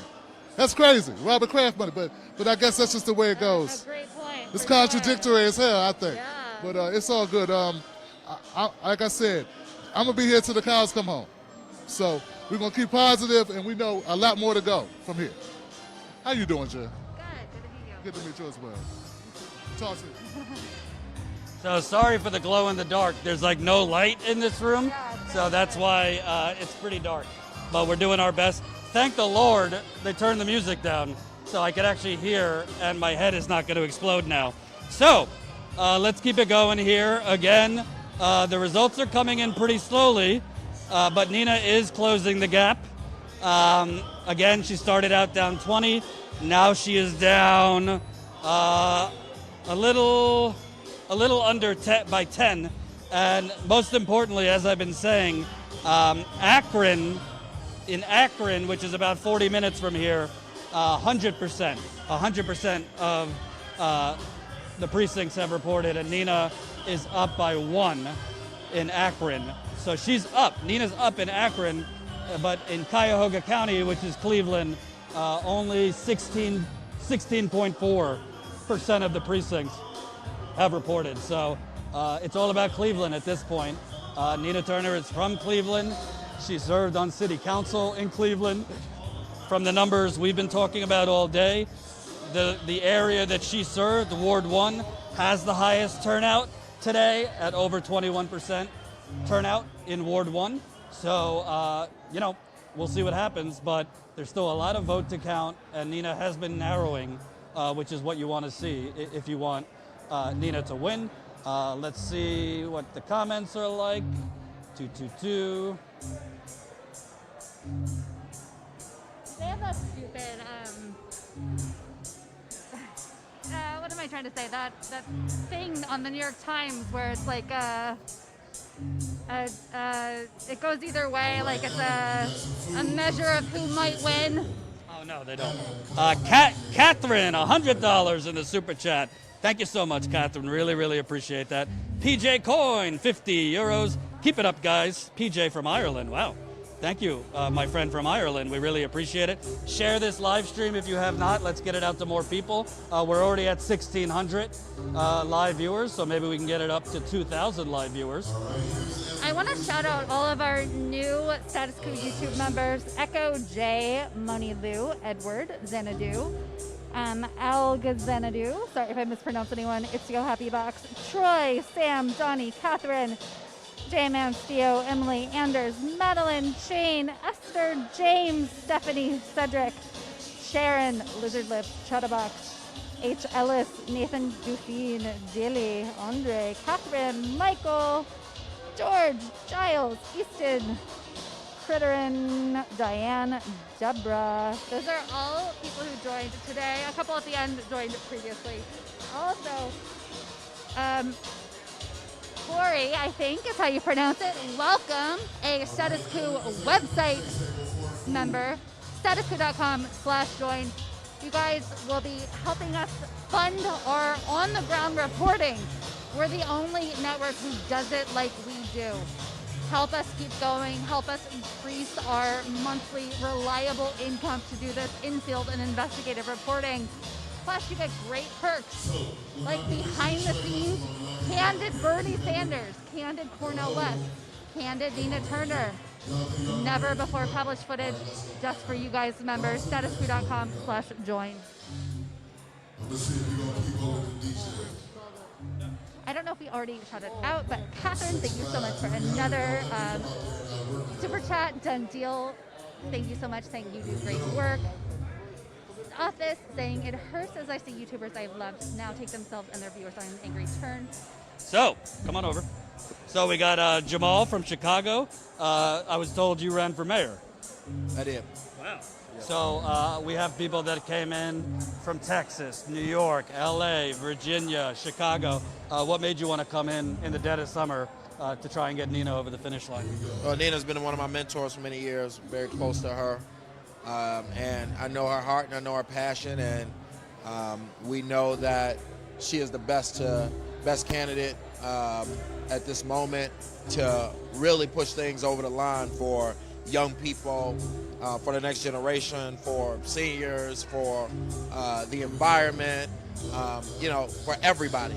Somebody who is not going to be an ally, but just going to be an ally, but someone who's going to be an advocate for the people. And so she's the best person for it. And what's interesting to me, Chantel Brown, her opponent, nobody knew who the hell she was 2 months ago, but the Democratic Party has come in millions of dollars to try and stop Nina Turner. They propped Chantel Brown up, not really based on any accomplishment, but just because she is a more loyal Democrat to Biden. It seems to be the same playbook they used against Bernie in the presidential level. Yeah, and they're going to continue using it. And we have to do better at really getting to the doors and really educating folks in these neighborhoods to let them know that this same old establishment politics isn't doing anything for us. They got to understand that back when Martin Luther King was fighting, he wasn't saying I was a Democrat or Republican. He was saying this is the policy to move us forward.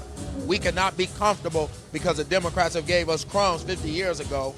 We got to understand that we got to ask for more. We got to fight for more. We got to ask for a higher minimum wage. It makes no sense that after all these years of inflation, the minimum wage is still $7.25. It makes no sense that the pharmaceutical industry and the insurance industry is $1 billion industry while folks literally are dying, not even able to have surgeries because they don't have health care. It makes no sense. It makes no sense that we're not moving into an environment that our kids are going to be able to grow up in and be green and clean with cleaner air and cleaner water. That makes no sense. So it makes no sense that we have to go into student loan debt and not being able to go into our dreams and have to pay money for student loans for the rest of our life. So we have to fight at the doors to let our seniors know that this mindset has to change, this establishment mindset has to change, and we got to do it for the next generation of young people.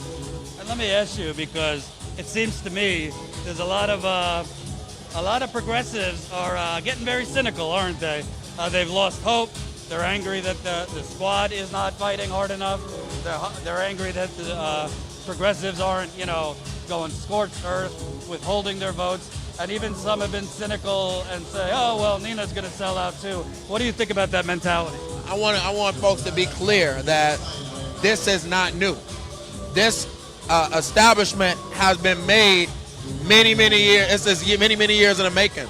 They did not get this power by just waking up and getting it one day, and we were able to fight them. They were able to grow the party to where it is today, and so we're coming far behind with this progressive movement. Bernie had finally, after 50 years, they listened to him over the last couple of election cycles and adopted his policies. But this is really the beginning. They are far ahead of us, from the leaders in Congress and those in the Senate, those who have been in power for 20, 30 years, have been establishment Democrats. They are far ahead of us. So we got to keep fighting. We got to keep going to those doors. We need more progressive candidates. We got to keep fighting. We got to understand what the strategy needs to be, and that's going to be grassroots, changing the mindsets, getting folks to understand that things have to change up here, and then we're going to all move together to a progressive future for young people. But right now, we got to understand we can't be cynical. I know it's hard at this moment taking these losses, and I don't think we're going to take one today, but we're going to have a winning future if we keep on fighting. We cannot drop the ball now. And my last question, being from Chicago, They told us Lori Lightfoot, she's a woman, she's gay, all that. Yeah. She pretty much is Rahm Emanuel, as far as I can tell. She hasn't done jack shit. She's giving the same handouts to real estate, special interests. Black people still getting murdered in Chicago. Police are out of control. Can you kind of talk about, we voted blue no matter who for Lori Lightfoot. That has not worked out for Chicago. It does not work, and we got to really understand who's progressive at heart. Lori Lightfoot ran a hopeful campaign to act like she was a progressive when we all knew that she wasn't, and she ended up being the only choice at the end because the other person she was going against, everybody hated. And so at the end of the day, Lori Lightfoot is we all know that she is a terrible mayor, and the election is going to come up next year, and we got to be ready to really elect progressives. So over this next year, we're about to start voters registration. We're about to start knocking on the doors, talking about the things that really matter to Chicagoans so that we can start organizing early, and when it's time to put a candidate there, the votes and that mindset is already there. Lori Lightfoot, look at what she just did with having the biggest super spreader event ever in Lollapalooza and putting the city finances in front of 350,000 people's lives. This is not leadership. This is not progressivism. And we all have seen that she has been, if Laquan McDonald didn't happen, could have been worse than Rahm. But we all know where they are, and she's just like them. So we got to be careful of who we elect. We got to be careful of their track record. She was a prosecutor. We kind of knew where she would lean if she was mayor. And we got to start fresh. We got to start building new candidates. We got to start hitting these doors and getting younger, progressive, newer faces who don't have baggage, because those are the ones that will be able to run and put money behind and say, this is our candidate, these are our policies. And when the establishment comes, what are they going to say? They're not going to have a background to go off of. They're not going to say, oh, she's this or he's that. We need newer, fresh, progressive candidates, and many of you guys are watching this live. Some of them are right here. We got to step up and we got to organize. Tell people your name, where they can find you. Jaymal Green. They can find me at Jaymal Green everywhere. Jaymal Green on all social media platforms. Let's keep fighting. Appreciate it. So that's Jaymal Green from Chicago. Oh,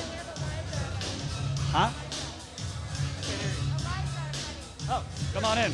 How you doing, man? 1 second, I just want to check if there's any results. Hold on. So Nina has closed the gap a little more. So right now, Nina is down. I can't do math. Is this 9 points? It's like 9. Yeah. So Nina's down 9 points. So we started off, Nina was down by 20. Then she went down to 13. Then she went down to 12, 11, 10, and now she's down by 9 points. There's 20,000 leftover votes. Yeah. So there's 20,000 leftover votes. And importantly, I'll say, there's only, so overall, 35% of the precincts have reported. That's overall. But in Cuyahoga County, which is Cleveland, there's only 25% of the precincts. So there's a 10 percentage discrepancy between the overall precincts that have reported and Cuyahoga County. Why that's important, Cuyahoga County is where Nina Turner represented. Her base is in Cuyahoga County, particularly in Ward 1. So if she keeps closing the gap like this, we'll probably have good news. What's your name again? Oh, Elijah Manley. Where are you from, Elijah? I think I spoke with you the other day. You were from, I don't remember. Fort Lauderdale, Florida. Right. So tell me, you've been knocking on doors for several days now. What has the response been? Did people know there was an election? Do they know Nina Turner? Did they know Chantel Brown? I think the reception was awesome. Everybody was pro Nina. Every single door I knocked on, either they knew who Nina was and were voting for her, or they weren't sure who they were voting for. I think we had an amazing time out there in the field. We knocked on so many doors. We reached so many voters. We had fun at the polls as well. I think that at the end of the night, the results might look a little different. Yeah, people are very doom and gloom right now, but she's been narrowing the gap. So, we don't know what's going to happen, but the results are moving in the right direction, because right out of the gate, she was down 20. Now she's down 9, and there's a lot of votes left to be counted. Again, there's only 35% of the precincts, and she's down by 9 points. And most of Cleveland has not come in yet. So what inspired you? You're from Florida. You have a governor that's apparently trying to kill everyone, lunatic. And by the way, Ron DeSantis will probably be the Republican nominee in 2024 if Trump doesn't win. He's angling to run for president. So what made you, specifically for Nina, come up here in the dead of summer?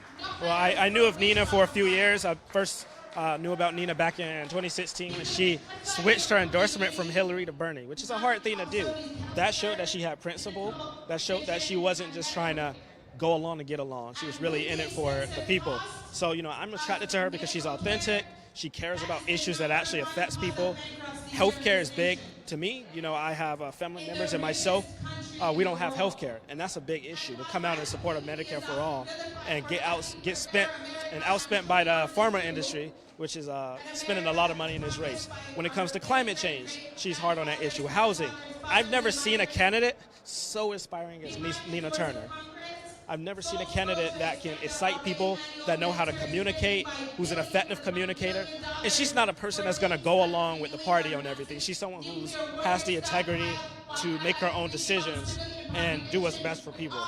And I think what you said is important. I mean, you're in the eye of the storm right now. Florida's COVID cases are out of control because the governor is a moron.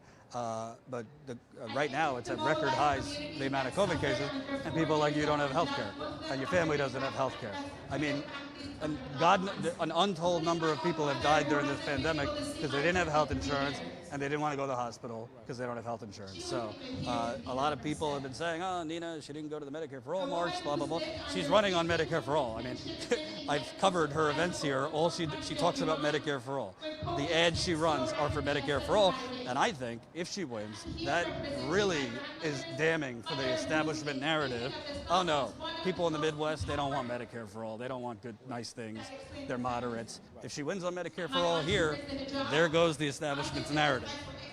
Yeah, if she wins here, it's a blow to the Democratic Party establishment. And I really want people to really think about what this race means for the future of the Democratic Party. But I also don't want people to be doom and gloom about what it might mean as well. Sorry to interrupt. Nina has closed the gap to 8. Nina has closed the gap to 8 percentage points. So right now, Nina is at 43%. Chantal Brown is at 51%. So literally every update, she's closing the gap. Originally, Chantal Brown was up by 20 points. And now Nina Turner has narrowed it down to 8 points. And that's with 41% of precincts. Let me see. Hold on. 222. Yeah, so still at 25% here in Cuyahoga County. So there's still a ton of votes to come, and she's closed it. She's narrowed it down to 8 percentage points.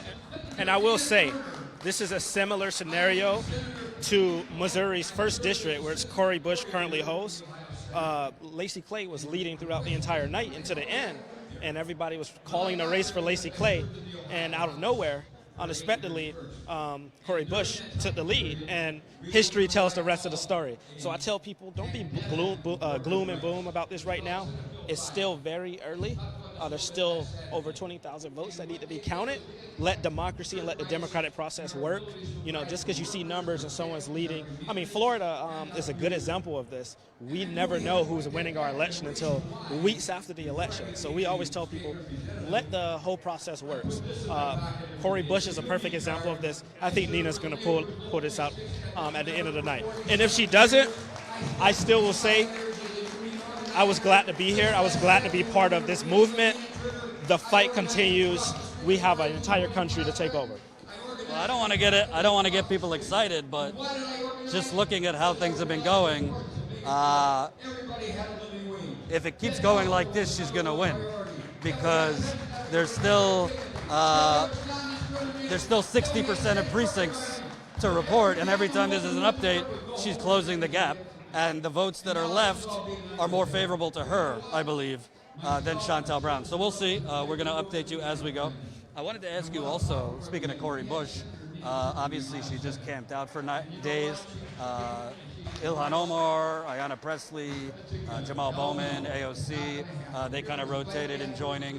Cori Bush even got establishment hacks like Chuck Schumer to come out. You know, for some people, it's not enough. They're saying, oh, it's just a photo op. But if not for Cori Bush, there would still be, you know, the eviction moratorium would have passed, and more people would have been thrown out. So what does it say to you that a squad member, you know, people have been calling for them to fight, she fought. She wasn't out there like being nice. She was calling out Biden. She was calling out the Democrats, and she won. Biden just announced continuing the moratorium. And, you know, it just shows that our movement is much more powerful than people think. With a minority and, like, with progressives holding only a few seats in the House, we've managed to get so much concessions. There's still so much left that we need to do. But the fact that Cori Bush was able to get them to concede this, even though it's not everything we want, the fact that they responded to those demands, because it looked bad. It looked bad to throw half the country out into the street on their own, to let the eviction moratorium expire like that on people. It was just wrong. So, you know, I'm glad we were able to do that. But I got to tell people, it's all about the numbers in the end. And the numbers are growing, and we need people like Nina Turner. Imagine what Cori Bush is doing. Imagine what it would be if you have Cori Bush and Nina Turner on the steps of that Capitol. They'll be able to accomplish so much more, too. And lastly, what does it say to you? What does it say to you? I mean, the Democratic establishment, nobody knew who Shontel Brown was 2 months ago here. They came in, Hillary Clinton, James Clyburn, all these people came in. They don't care about Shontel Brown. They just want a paper bag for all they care if it's not Nina Turner. What does it say to you that even after the Bernie 2 election, I mean, the establishment is clearly scared of progressives? I say it shows the power of big money special interests and how close to an oligarchy this country really is. We're not close. We are an oligarchy. We really are. And the fact that this relatively unknown candidate was able to get this close in this race and was able to pull in this many support shows that we need serious campaign finance reforms. We need to get big money out of politics. We need to ban corporate money in politics. We should not allow these groups like DMFI to come into this. I'm gonna be honest with you. This establishment, corporate, white DC group to come into our community and to come into a black district and tell us how to vote and tell us what to do, it's just not right. So, you know, I think we need to continue to work. Progress is not easy. It takes a lot of time. I tell people don't get too, you know, upset and sad, but it just goes to show you that they're scared of us. They take us seriously. 10 years ago, they didn't care. Now, they see us as a serious threat, and that's a good thing. Thanks, Ben. Appreciate it. So, hold on. So Dave Wasserman,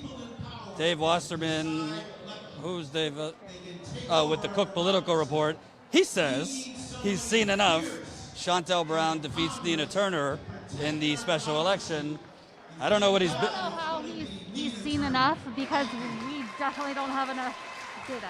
Yeah, I don't know what he's basing that on, because the numbers I'm looking at, there's still 60% precincts to be reported, and Nina's down by 8. So I'm not really sure what he's been looking at. The Associated Press, as far as I can tell, has not called the race for Shontel Brown. So I don't know what he's looking at. I will say that Wasserman tends to call way before everybody else. He's typically not wrong. I will also say that. But I don't know why he's calling this right now. There's not enough data. Yeah. I don't know what else to say about that. So you can find what he's tweeting at Redistrict. That's Dave Wasserman. And he has tweeted, "I've seen enough. Shontel Brown defeats Nina Turner in the Ohio 11th special election Democratic primary." Again, that is not official. The media does not get to declare the actual winner, and the AP has not called this.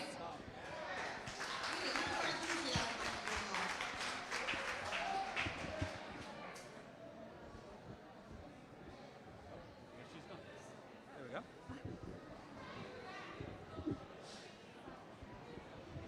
Briefly had Kara. Yeah, so I'm not sure what they're doing. Oh, here we go. Nina's person's going to come on.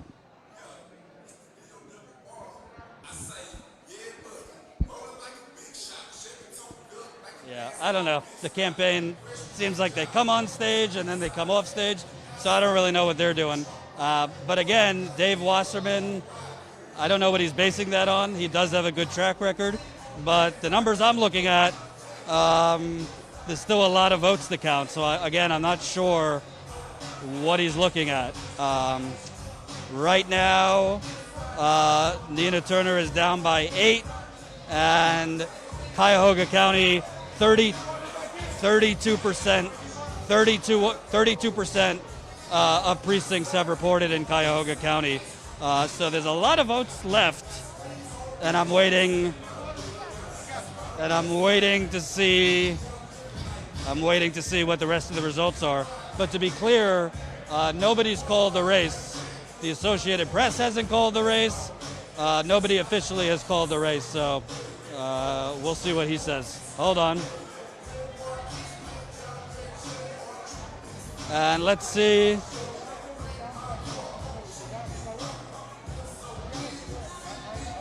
Hold on.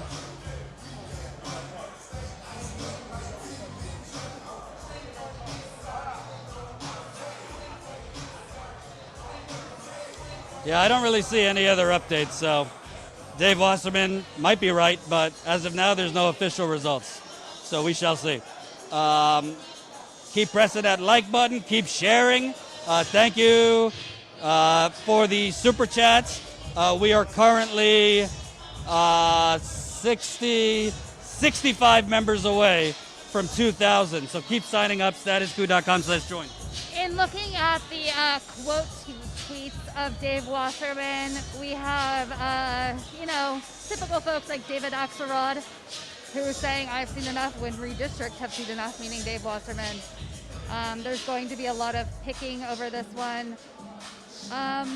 Peter Dow is saying the Dem establishment is on track to notch another win, this time defeating Nina Turner in Ohio. Thank you. You're amazing.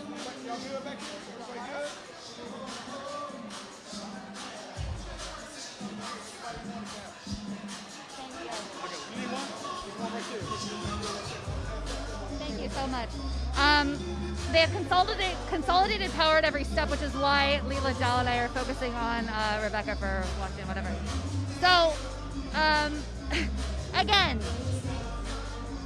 I don't think that this can be called yet. Dave Wasserman is credible, but I think he's getting pretty ahead of himself. I don't know.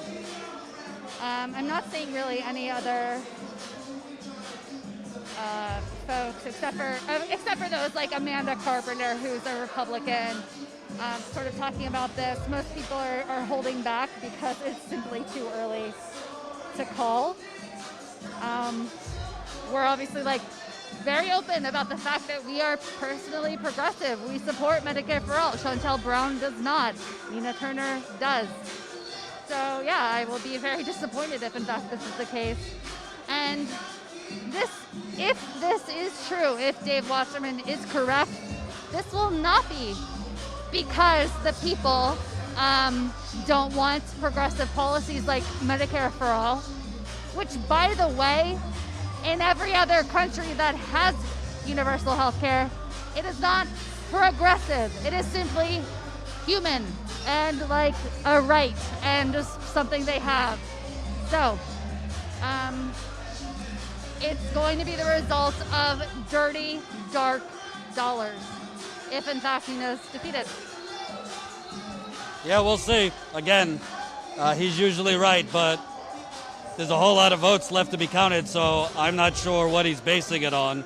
The numbers we're looking at, there's 41% of precincts have reported, and every time there's an update, Nina Turner has been closing the gap.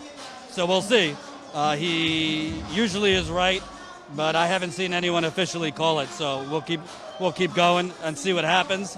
Obviously, if she loses, we're not going to pretend it would be a crushing loss for the progressive movement, and people will start to point to why'd she lose. I do think the fact that all of these super PACs came in, just hammering her with lies and smears, did play a big difference. I think that in the last week, a lot of people came in knocking on doors for her, this and that. But unfortunately, if she loses, smears are a very powerful thing, particularly when you have, especially in local races, when you have millions of dollars being spent, and most people's political knowledge that they're not diehards come from, the ads they're seeing on TV that depict somebody like Nina Turner as, a villain or, not loyal to the Democrats, this and that. But I'm not ready to declare it over because of the numbers I'm looking in. So, who is that? Decision? NBC Decision Desk? Okay. So Decision Desk HQ has projected Chantel Brown as the winner. So that's the first official projection. We're waiting for, usually the Associated Press is the gold standard in terms of calling a race. So, but Decision Desk has called it. Again, I don't know based on what numbers, because there's 41% of the precincts. There's only 41% of precincts have reported, so unless they have access to the rest of the votes, it seems a little premature to me, but we're waiting to see if some of the bigger outlets call the race. What we're looking at right now is Nina Turner is down by 8. So we'll let me see if there's anything new from the New York Times. The New York Times has not called the race. Neither has the Washington Post. So we're just monitoring. Hold on. While Jordan's looking for that, Daniel Marin, who's with HuffPo, reports that with an update from Dem Action PAC, the pro-Turner Super PAC, the totals for either side, this is spending, expenditures, just of interest to folks, either pro-Turner or anti-Brown is $904,000. Either pro-Brown or anti-Nina Turner, $2.7 million. That is how scared of Nina Turner the establishment and the corporatists are. Colin. So we are going to continue reporting out these results. Honestly, that's how much money the Democratic majority for Israel spent here. A little under $2 million. The Democratic majority for Israel flooding the airwaves here against Nina Turner to stop her and smear her. So clearly they were scared of Nina Turner. We're going to be honest. The Decision Desk has called it. I don't see anything from the New York Times, the Washington Post, or the Associated Press. The Associated Press is usually the gold standard in terms of, declaring a race over. So we're not going to declare it over until we see some more outlets reporting it.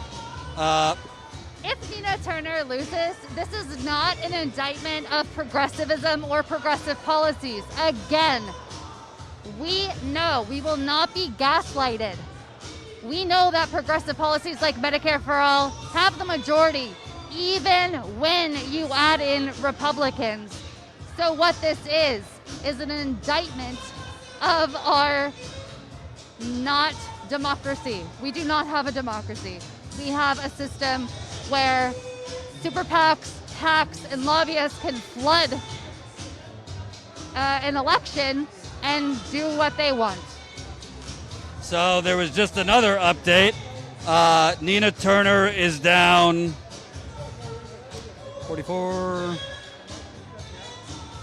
Nina Turner's down by about a little over 6 percentage points. So she is closing the gap, but it doesn't seem to be fast enough. So right now with 53% of the precincts, Nina Turner is down. Chantal Brown is at 50.4%. Nina Turner is at 43.8%. And 32% of the precincts here in Cleveland, Cuyahoga County, 32% of the precincts have reported. I also have to say, on Saturday, we reported live from an event where Nina Turner held a rally with Bernie Sanders, so that's part of it, of course, but that had a 900-person turnout. On the same day, Chantal Brown held an event with Rep. Clyburn, and it was quoted in, corporate newspapers, I can't remember which one, apologies, as scarcely attended. So, explain that. So, if Nina loses, it looks like she's going to lose by a few percentage points, not some type of landslide. Obviously, there's no moral victory. If she loses, she loses. Yes, it would be because of the money, because again, I mean, literally 2 months ago, people didn't know who Chantal Brown was here. The Democratic Party came in heavy-handed, attacking Nina Turner and propping up Chantal Brown. That is the reason, if she wins, that she would have won. I will say, there will be a lot of blame game, but I think Nina Turner has run a pretty good campaign. She ran on the issues. She went negative against Chantal Brown. She went on the air negative against Chantal Brown. But in a local race, a special election, it's extremely hard to overcome, just turning your TV on here and switching from CBS to NBC. You could not escape attack ads on Nina Turner, not to mention if you're just driving, the billboards that were attacking Nina Turner. It was everywhere. So, there will be a blame game if she loses. Then you have James Clyburn, who obviously doesn't give a fuck about Chantal Brown per se. He wanted to stop Nina Turner. So, if she loses, there's no moral victories, but there's clear reasons if she loses why she would have lost. So, Ryan Grimm has just tweeted, and I think this is a good and important point, saying, what a wretched party establishment. If this had worked against Cori Bush, we'd still have a lapsed eviction moratorium. Of course, Ryan Grimm is referring to the fact that Cori Bush spent 4 days camped out, sleeping upright in certain circumstances on the steps of the Capitol to fight for the rights of those who are about to get evicted. She fought hard. She's been houseless. She knows what it's like. So Ryan is pointing out that the enormous ad dollar spend at the end of this race had a major impact. Yeah, I mean, that's what it is. It's money. It's not about people. It's not about what this country needs. It's not about healthcare. It's about money. It's about lobbyists. It's about corporations. It's about the fear that the people of this country could actually get something, could actually make some progress. We're extraordinarily lucky that Cori Bush won, and yes, we are very lucky that AOC won.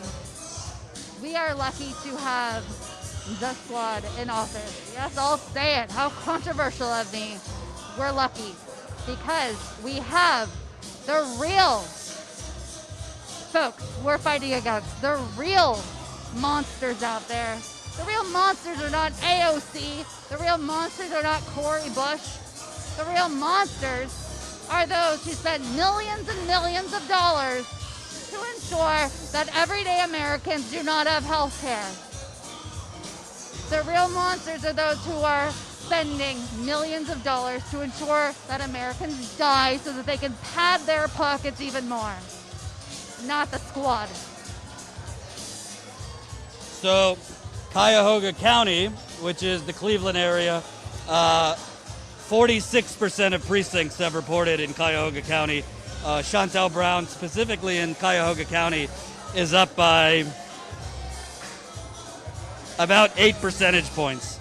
So if Chantel Brown has won, she would have won on a strong showing in Cuyahoga County. Right now, the overall numbers, Nina Turner is down by about 44. Oh, thank you, Catherine. Another $100. Amazing. Another couple hundred. Yeah, I got to tell you, I'm not a truther at all. And obviously, if she loses, she loses. I think they're calling this too early. I'm not brilliant at math, but I've covered a few elections. I don't see how they're calling it when there's 48% of precincts haven't come back yet, and Nina has kept closing the gap. I could be wrong, but it seems to me it's being called too early. We shall see, though. We shall see. Obviously, if more outlets call it, we'll obviously have to agree with them. But I don't. The Associated Press hasn't called it. New York Times, Washington Post. So we're waiting, and I'm looking at the numbers, and there seems to be a hell of a lot of votes left. So I'm not sure what they're basing it on. Yeah, so the AP, the Associated Press, tends to call it last in general, but they are considered the gold standard. So we do kind of wait for them. I will say, again, if Nina Turner loses, that is not a sign for people to give up. That is not a sign that progressivism does not work. That is not, again, I will say it again and again, this is not an indictment of progressive policies, which poll extraordinarily well when explained as they are.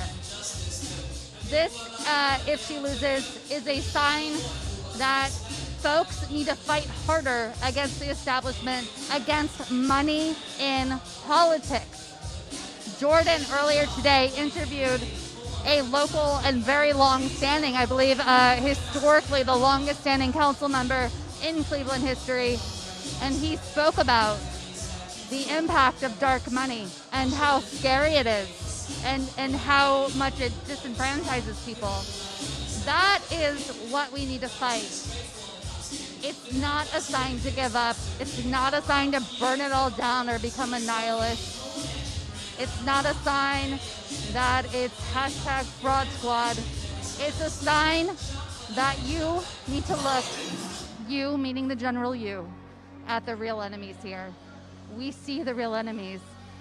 We can see it. Bernie Sanders said it the other day. Why is there all this money being spent to defeat Nina Turner? It's because she's a true threat. It's because she fights for the people. That is why.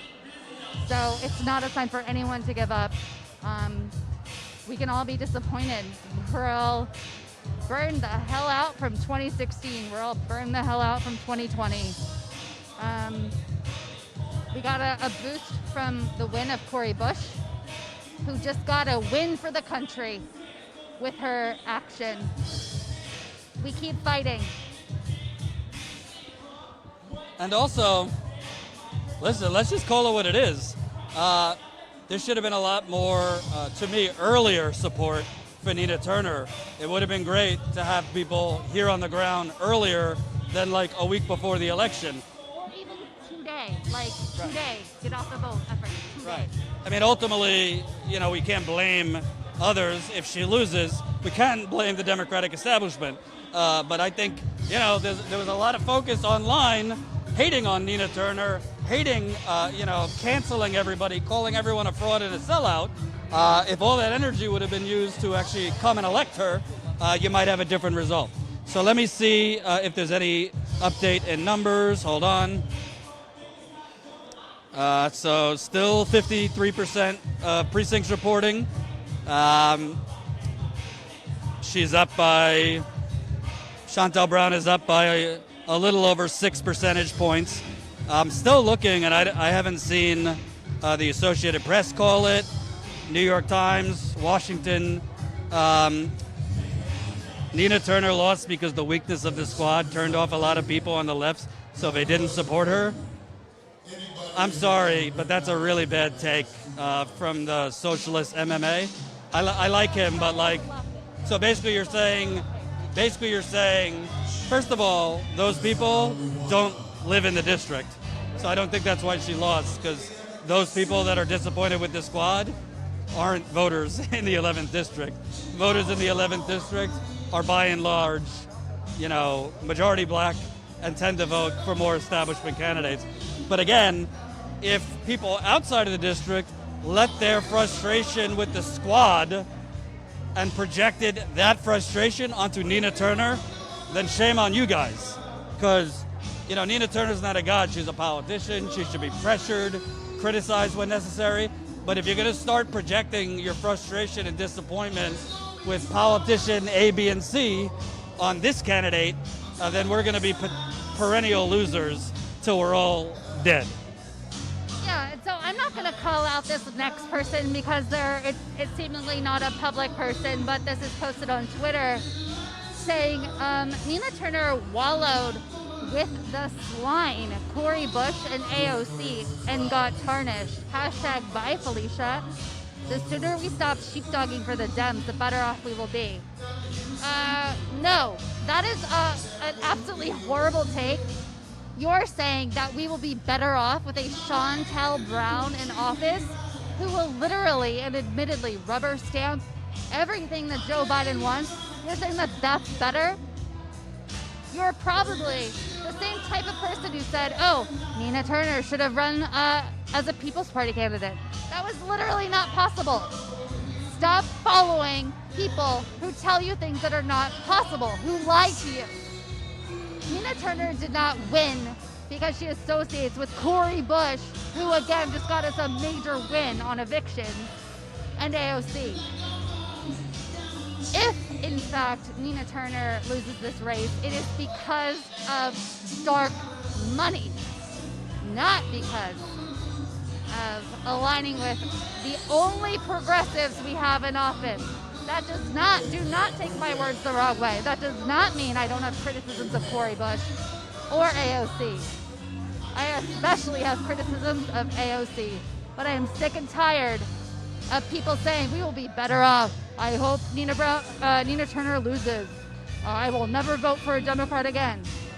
We live in a certain system, guys. So what can we do? There are people who are suffering right now. If we had said, oh, I don't care if Cori Bush's opponent wins because I don't want to vote for a Democrat. Well, where the hell would people who are going to be helped right now on evictions be if Cori Bush wasn't in office? So no, it is not better to be a nihilist. It is not better to literally root against progressive folks like Nina Turner. That's absurd, and I'm sick of it. And by the way, broader than just Nina Turner if she loses. You know, it's kind of just been normalized, Citizens United. It's kind of just been accepted that outside PACs like the Democratic Majority for Israel.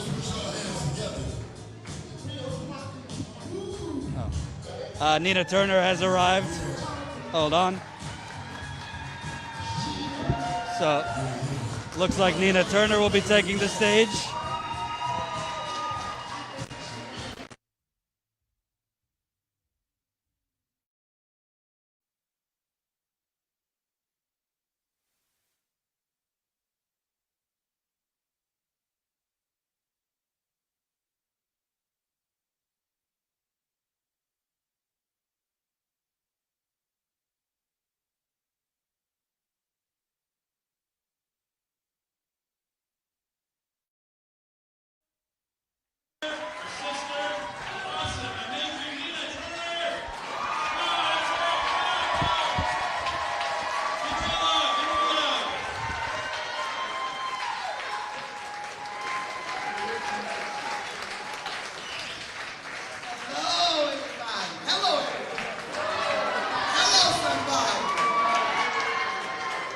I think they ought to give you my mic.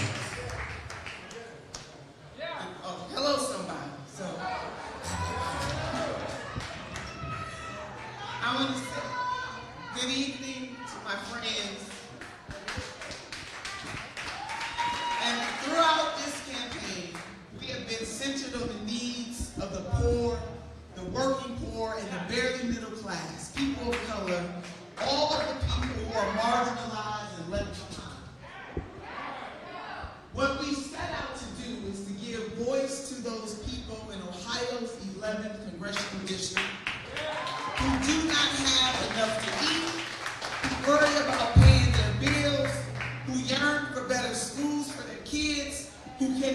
afford their medicines and who struggle every day to keep their heads above water without a lot of hope of getting ahead.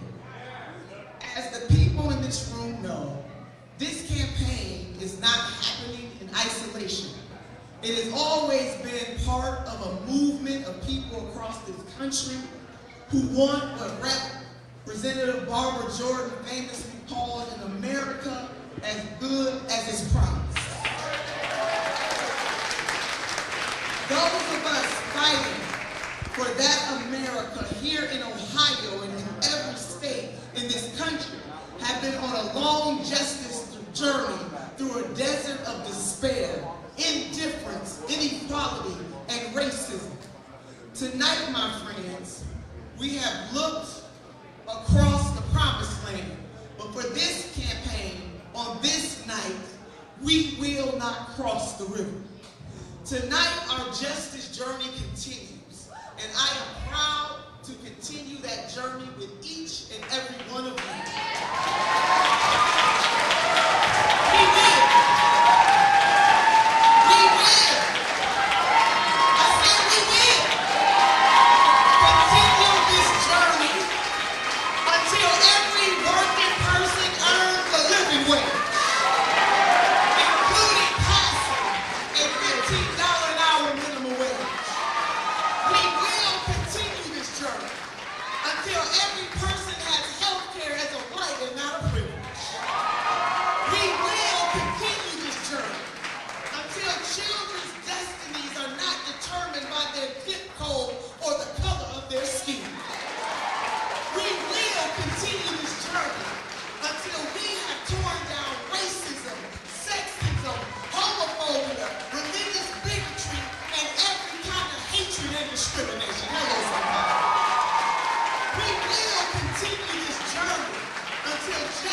Including Congresswoman Ocasio-Cortez,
movement does not stop, it keeps going. Hello, somebody. I appreciate all of you in the 11th Congressional District. And let me just say this to you, sisters and brothers and family and friends. We not gonna stop.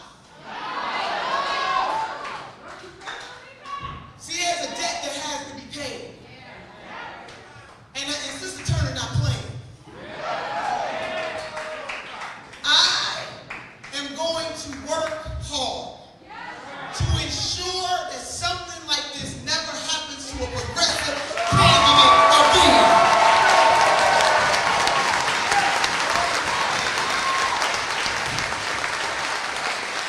See, we didn't lose this race. Evil money manipulated and maligned in this election. And you see Sister Turner got a smile on her face. Hello, somebody. Because this movement is strong. And we are going to continue moving to the people who lifted this campaign. 208,000 donations into this campaign. 80,000 donors into this campaign. And we raised $6 million in this campaign.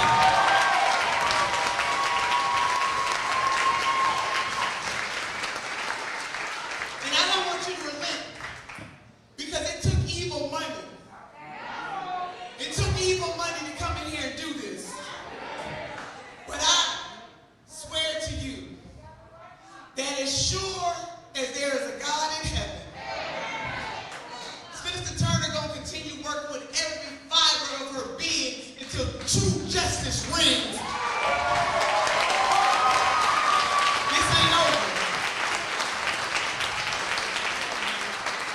And the reasons why I ran in the first place still remain intact. And so I want each and every one of you, don't leave this place sad. Don't leave this place depressed. I want you to leave this celebration more resolute.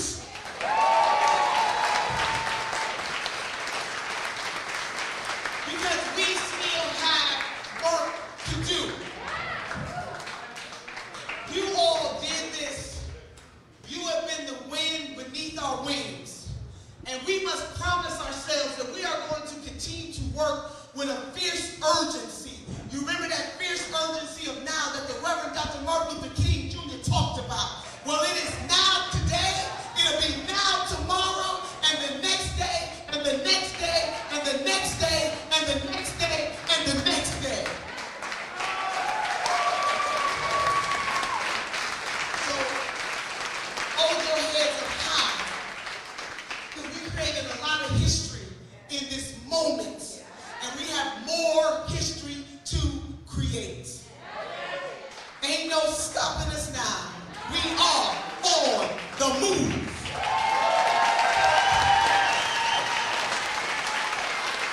I love each and every one of you. I want to bring my family up on the stage if somebody can find them. And I want to clap it out for them. Now I want to bring Team Turner up on the stage, and I want to thank them for everything that they've done.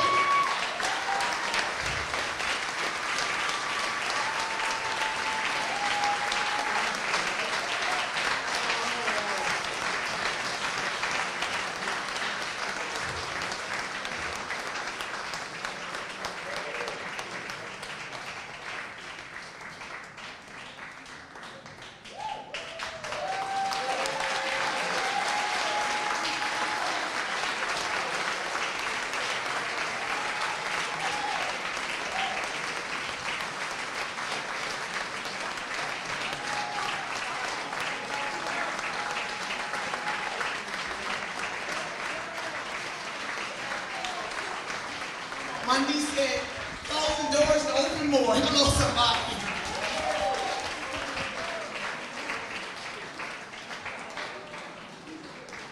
All right, can we clap it up for the most amazing campaign team a girl could ever have? Come on up here, Team Turner.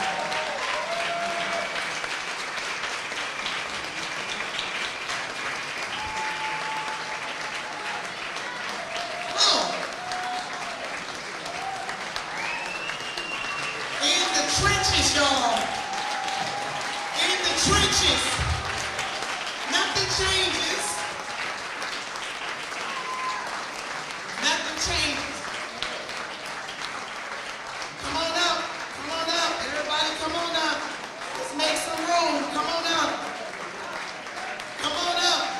This is a celebration for the future.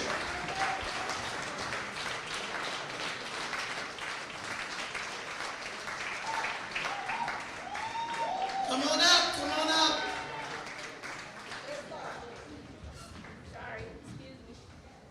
My goodness.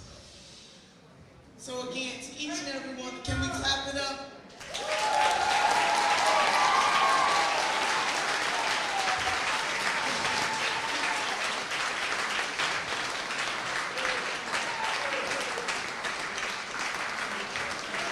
You will be hearing from us soon. We are going to do great things together, and I've always said that throughout this campaign. We are going to continue to do great things together. And all of you are on that list of helping us do this. We are going to continue to travel all over this country to ensure that progressives are not left alone with evil lurks. Hello, somebody. We're going to make sure of it. So, I want you to continue to celebrate with your eyes towards the high prize and to the high mark. Because until justice reigns for all, justice reigns for none. And we are going to continue to push, and I do believe that the everyday people of this nation, that the sleeping giants are going to continue to be awakened. And we are going to be the ones to wake them up. Ain't no stopping us now. God bless you all.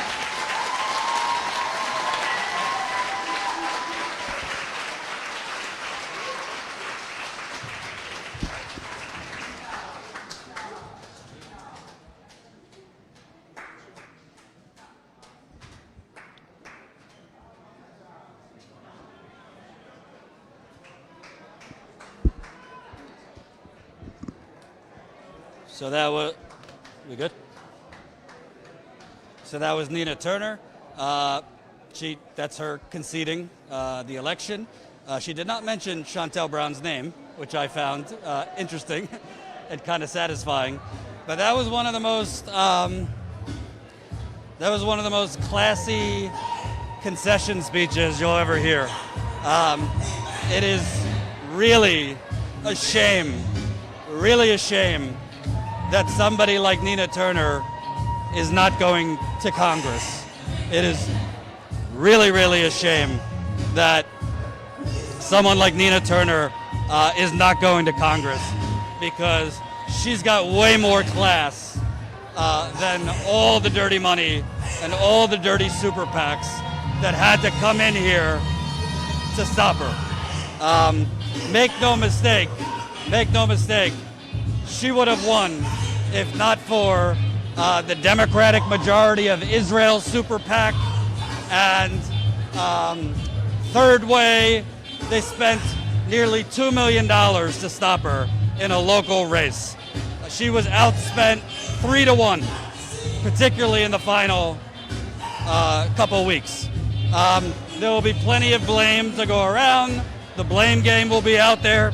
But the bottom line is, nobody here knew who Shontel Brown was a little over 2 months ago. And because of, as Nina Turner said, evil money, she lost. And it is what it is. Let's not sugarcoat it. It's a crushing loss, obviously for Nina Turner, for progressives. It's not an easy one to swallow. I saw some people saying it was rigged. There was an election fraud, so let's distinguish. I've been on the ground. There's been no fraud, but it certainly was rigged in terms of, what do you call millions of dollars from Israel super PACs and Wall Street think tanks funneled in to a small district like Cleveland and Akron, and Nina Turner getting absolutely carpet bombed on television for weeks, okay?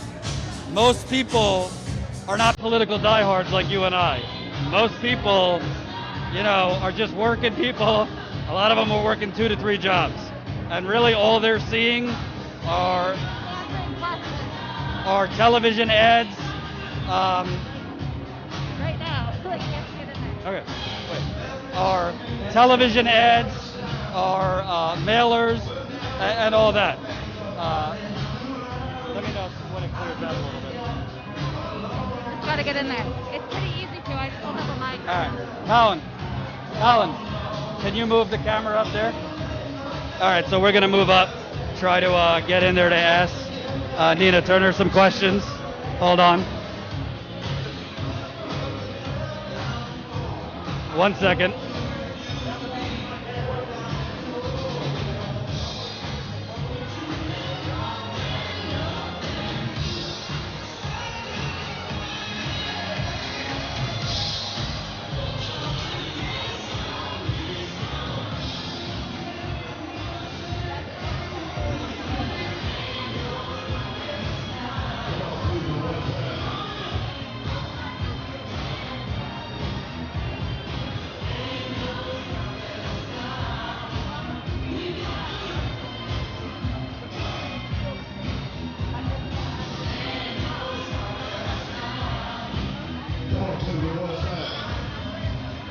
Get out the vote, help other progressive Democrats, both in this state and across the country.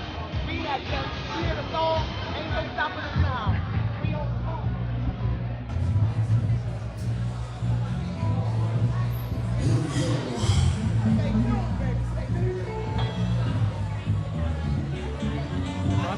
We're good?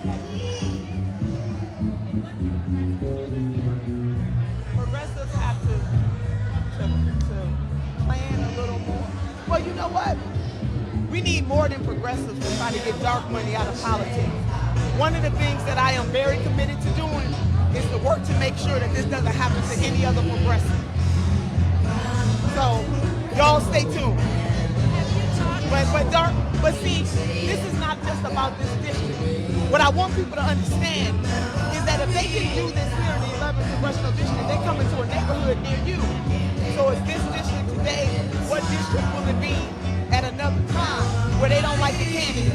There were 13 candidates in this primary, 13, and they only came after me. That should tell the voters of this district something. That the special interests fear the fact that they know if I had won this race, that they were going to be on notice for what they are doing to the people of this district, this state, and also this country. But you know what? My work continues, and I'm really excited about the opportunity for the next step in my journey. I competed for this. The voters had something else to say. It was compounded by dark money that only attacked me. That is a reality. But what I was fighting for is still a reality too. Healthcare, increasing the minimum wage, making sure people can unionize, making sure people can afford their prescription drugs. See, none of that changes.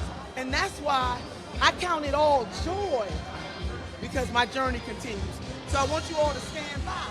Nina. Because other things are Nina. One question. Let me ask you, Nina. How do progressives combat what you call the evil money for next time? Because you were up considerably, and then you had nearly $2 million came in from out of state. How can a progressive combat that going forward to not be smeared out of the race? I want progressives to be very resolute, and I want us to keep on running because we are winning. I raised $6 million in this race. I was outperforming every other candidate in this race until that dark money came in, and I've raised more money individually. I think my race is a template for progressives in terms of how we raise that money. We got to get in, earlier. Not necessarily early. This is a special election. We just got to plan a little more. This is not an indictment on our movement. This is an indictment on dark money. Progressives shouldn't feel bad. Because until that evil money came in here, 35 points up. The only way they could have won is for dark money to come in here. We need real campaign finance reform in this country. It is a disservice to the voters to have special dark interests come in here and dictate who gets to win. If we let them win here, they're going to keep doing this kind of stuff all over the country. And so I am more committed to ensuring that that does not happen. So I'm going to work. I can't give it all away tonight, but Jordan, you will know what Sister Turner has in store. 2022 Senate, 2022 Senate. Portman's retired. I know Senator Portman is retiring. I'm not ruling out anything, but one thing I will tell you is I am going to work very hard to make sure that this does not happen to progressives, or at least if it happens to progressives, I want to make sure that they have more than a fighting chance to be able to win. Part of it is getting good money in early to help the progressive that's being attacked. That's what it is. There's money used for evil, and they made it very clear from the beginning of this race that it was going to be anybody but Nina, and they meant that. And as everybody can see, 13 candidates in the race, and I'm the only one that gets attacked. The only one. Other things were said too. One candidate in this race had a red box up. One, inviting that money in. So really what I learned, there's several lessons that I learned from this race. One of them is, when you have progressives running, good money has to come in to help them very, very early. I ran a very policy-driven race for a very long time, and I didn't start contrasting records until later in the race. So maybe that's a lesson. Maybe that's a lesson, because I wanted to run a very Senator, do you talk any shots up around? Regret is the suffering that people have in this country, and I wish people would pay more attention to the fact that there's so much suffering in the world instead of the frivolous stuff. Thank you all. Good night. So, you got me? So, obviously her I don't know if that was her campaign manager or who that was. Obviously they pulled her at the last minute. But, as she just said, she pointed to the obvious. She pointed to the obvious that, they came in here with a shit ton of money. Over $2 million. The Democratic majority for Israel. And as she said, she was up. They like to play music right when you're trying to speak. As she said, she was up by 30 points before they went on air, carpet bombing her with negative ads, smears, and all that. And I want to make a point. The media plays a role here too, because as I was talking to her, a reporter with the Huffington Post over my ear was like, "Do you regret the bowl of shit comment?" Referring to voting for Biden. Trump versus Biden was really a choice between, a bowl of shit and something else. This shows you how disconnected our media is. That they're just going for gotcha. Like that Huffington Post reporter, why he asked that? He was simply going for a soundbite to try and get her to react to the bowl of shit comment. He wasn't asking her about the money, wasn't asking her about the millions that came in from a Israel super PAC, which is ridiculous, in Cleveland and Akron. This is our country. It's been bought off. Unlimited amount of money is able to be spent to basically buy elections, and it's a damn shame. So, there'll be plenty of discussion, plenty of blame on why she lost, but overall, I think what Nina Turner said is right. You can't take this one election, curl up into fetal position, and just, totally declare, the progressive movement dead and let's not bother. She was on the verge of winning. She lost, I think, for specific reasons. And now you just got to keep going. You can't give up because that's what the establishment wants. And I think her message was very hopeful. Obviously, she's disappointed, but I thought her message was very hopeful and optimistic. And clearly, she did not rule out running again. I just got some fantastic behind-the-scenes Nina footage just for Status Coup. She literally did like a catwalk for Status Coup. So, her message to you guys is to not be discouraged. She's gonna keep fighting. I will post this. She knows you guys. She loves you guys. She is a Status Coup watcher. So yeah, don't give up hope was her essential message. She's upbeat. I have to say, I walked through the crowd and a lot of her volunteers, some of her hardest working volunteers were sobbing. They have worked so hard only to have establishment dollars, Trump dollars, lobbyist dollars swoop in, spend millions against her.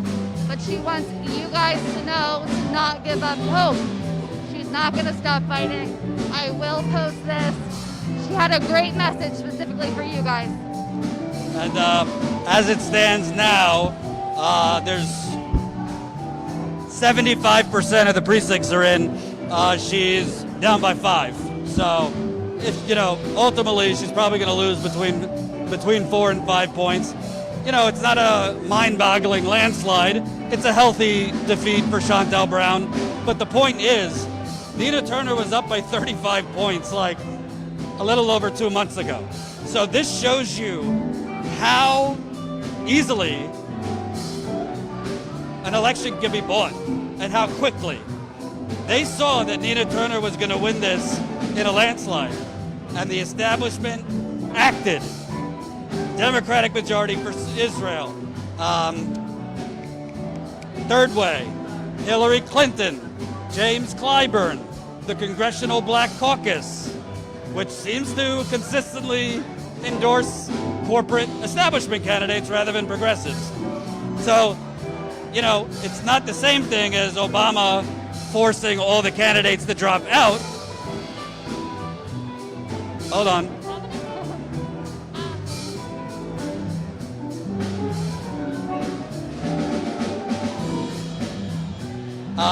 It's not the same thing as Obama getting all the candidates to drop out, but the establishment came in hard, organized to stop her.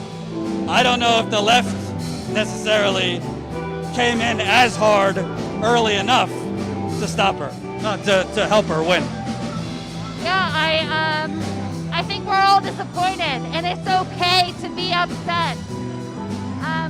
It's okay. Like a lot of these volunteers, a lot of these supporters, they're sad. They're crying. That's okay. It's okay to be sad, but the reason that so many people support Nina is because she's a fighter. Is because she's not up there crying. Again, not that that's an issue. It is okay and healthy to cry, but she is a leader because she's telling people to keep on fighting against this dark money and for progressive policies. And by the way, I'm seeing some comments. You're blaming everybody but Nina. I mean, Nina lost, so obviously at the end of the day, she lost. But, it would be kind of unfair to just say, like, oh, Nina was a bad candidate. She deserved to lose, and not point out the millions of dollars that flooded in here, attacking her and smearing her. So, yeah, So what you're saying, if you're saying that this is Nina's fault, is that we actually have a democracy. Is that what you're implying? Yeah, I mean, it's not like she lost, so obviously there's some blame with her. You can't say she's completely not to blame. I think the only blame potentially is not seeing how much money was being spent towards the end. Yeah. Perhaps there could have been more targeting, more acknowledgement of those dollars being spent. But in the end, was this race lost because of Nina? Was this race lost because of policy? No, it was not. It was lost because of dark money. And I also think, I credited Nina for going negative against Chantel Brown. She went on TV running ads negative. I don't think this was the determining factor, but she should have done it earlier.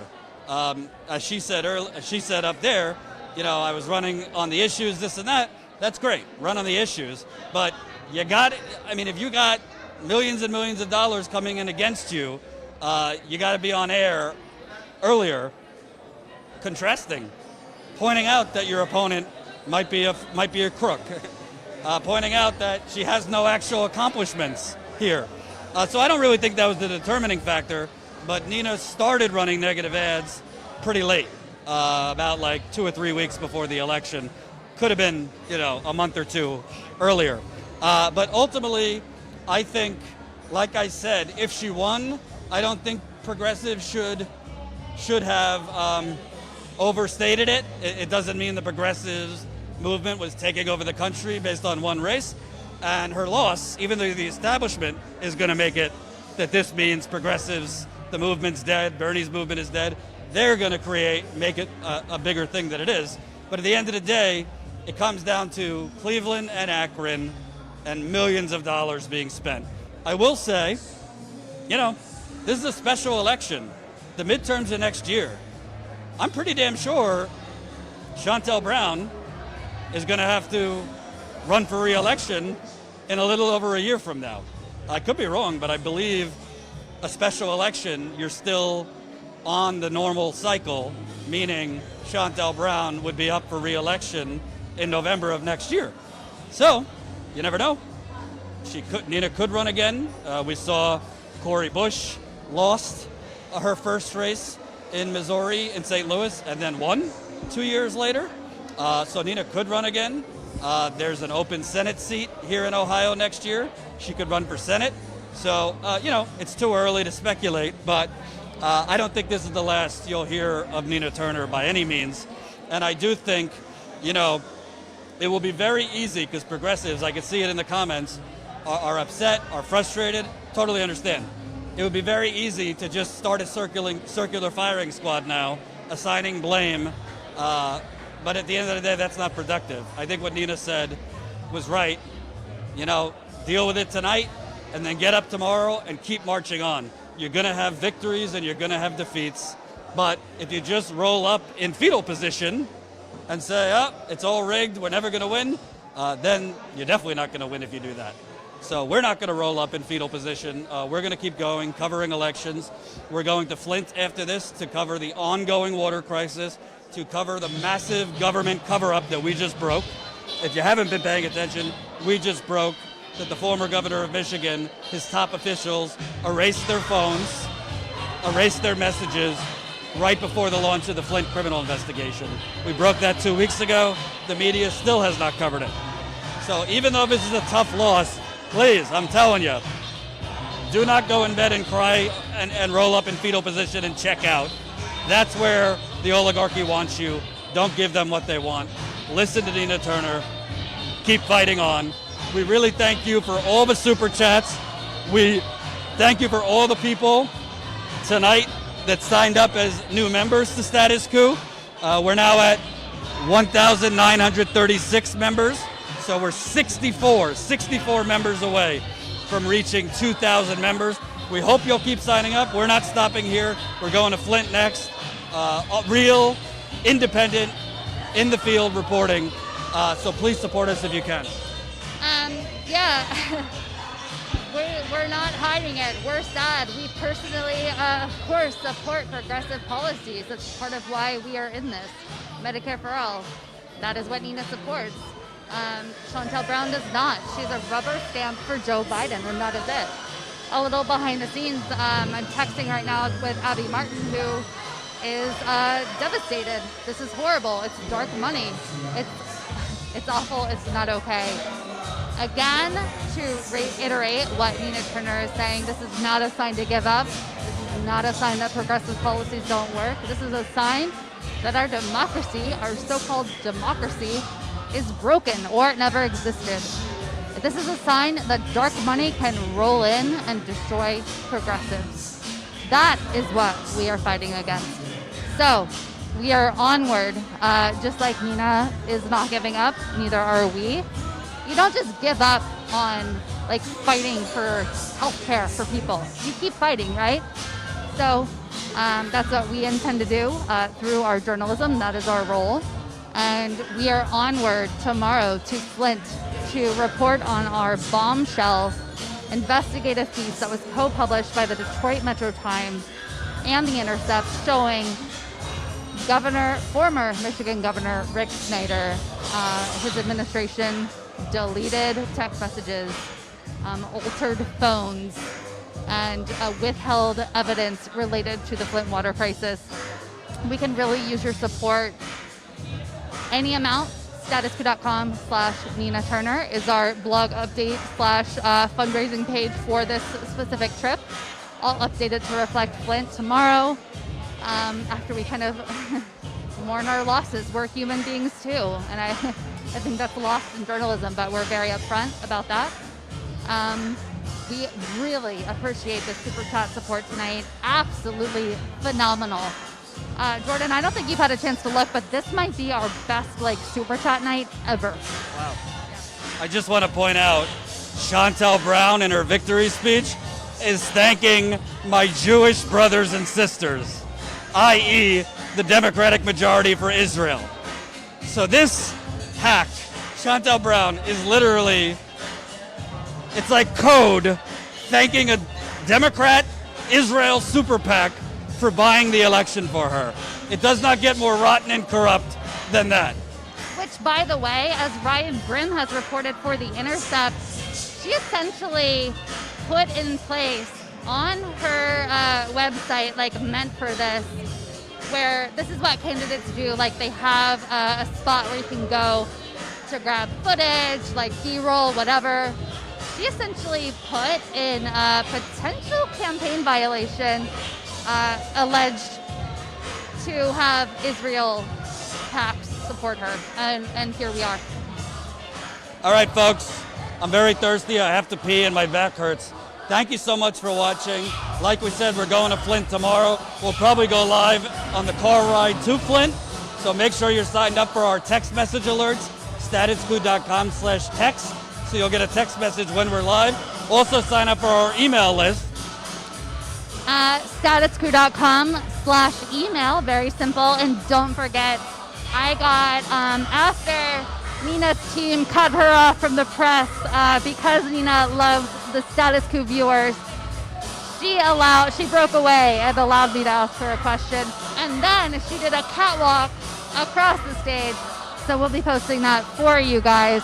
And beyond that, extra content for members. Statuscoup.com/join. This is $5 a month. We appreciate you all. We love you all. You're the reason we're here. Thank you. Sign up. We're 64 members away. 64 members away from 2,000. I know it's a rough night. Sign up. Journalism does not die because of a loss or a victory. We're going to keep covering the struggle and the progressive movement. Thank you for watching. Have a good night. Bye, guys.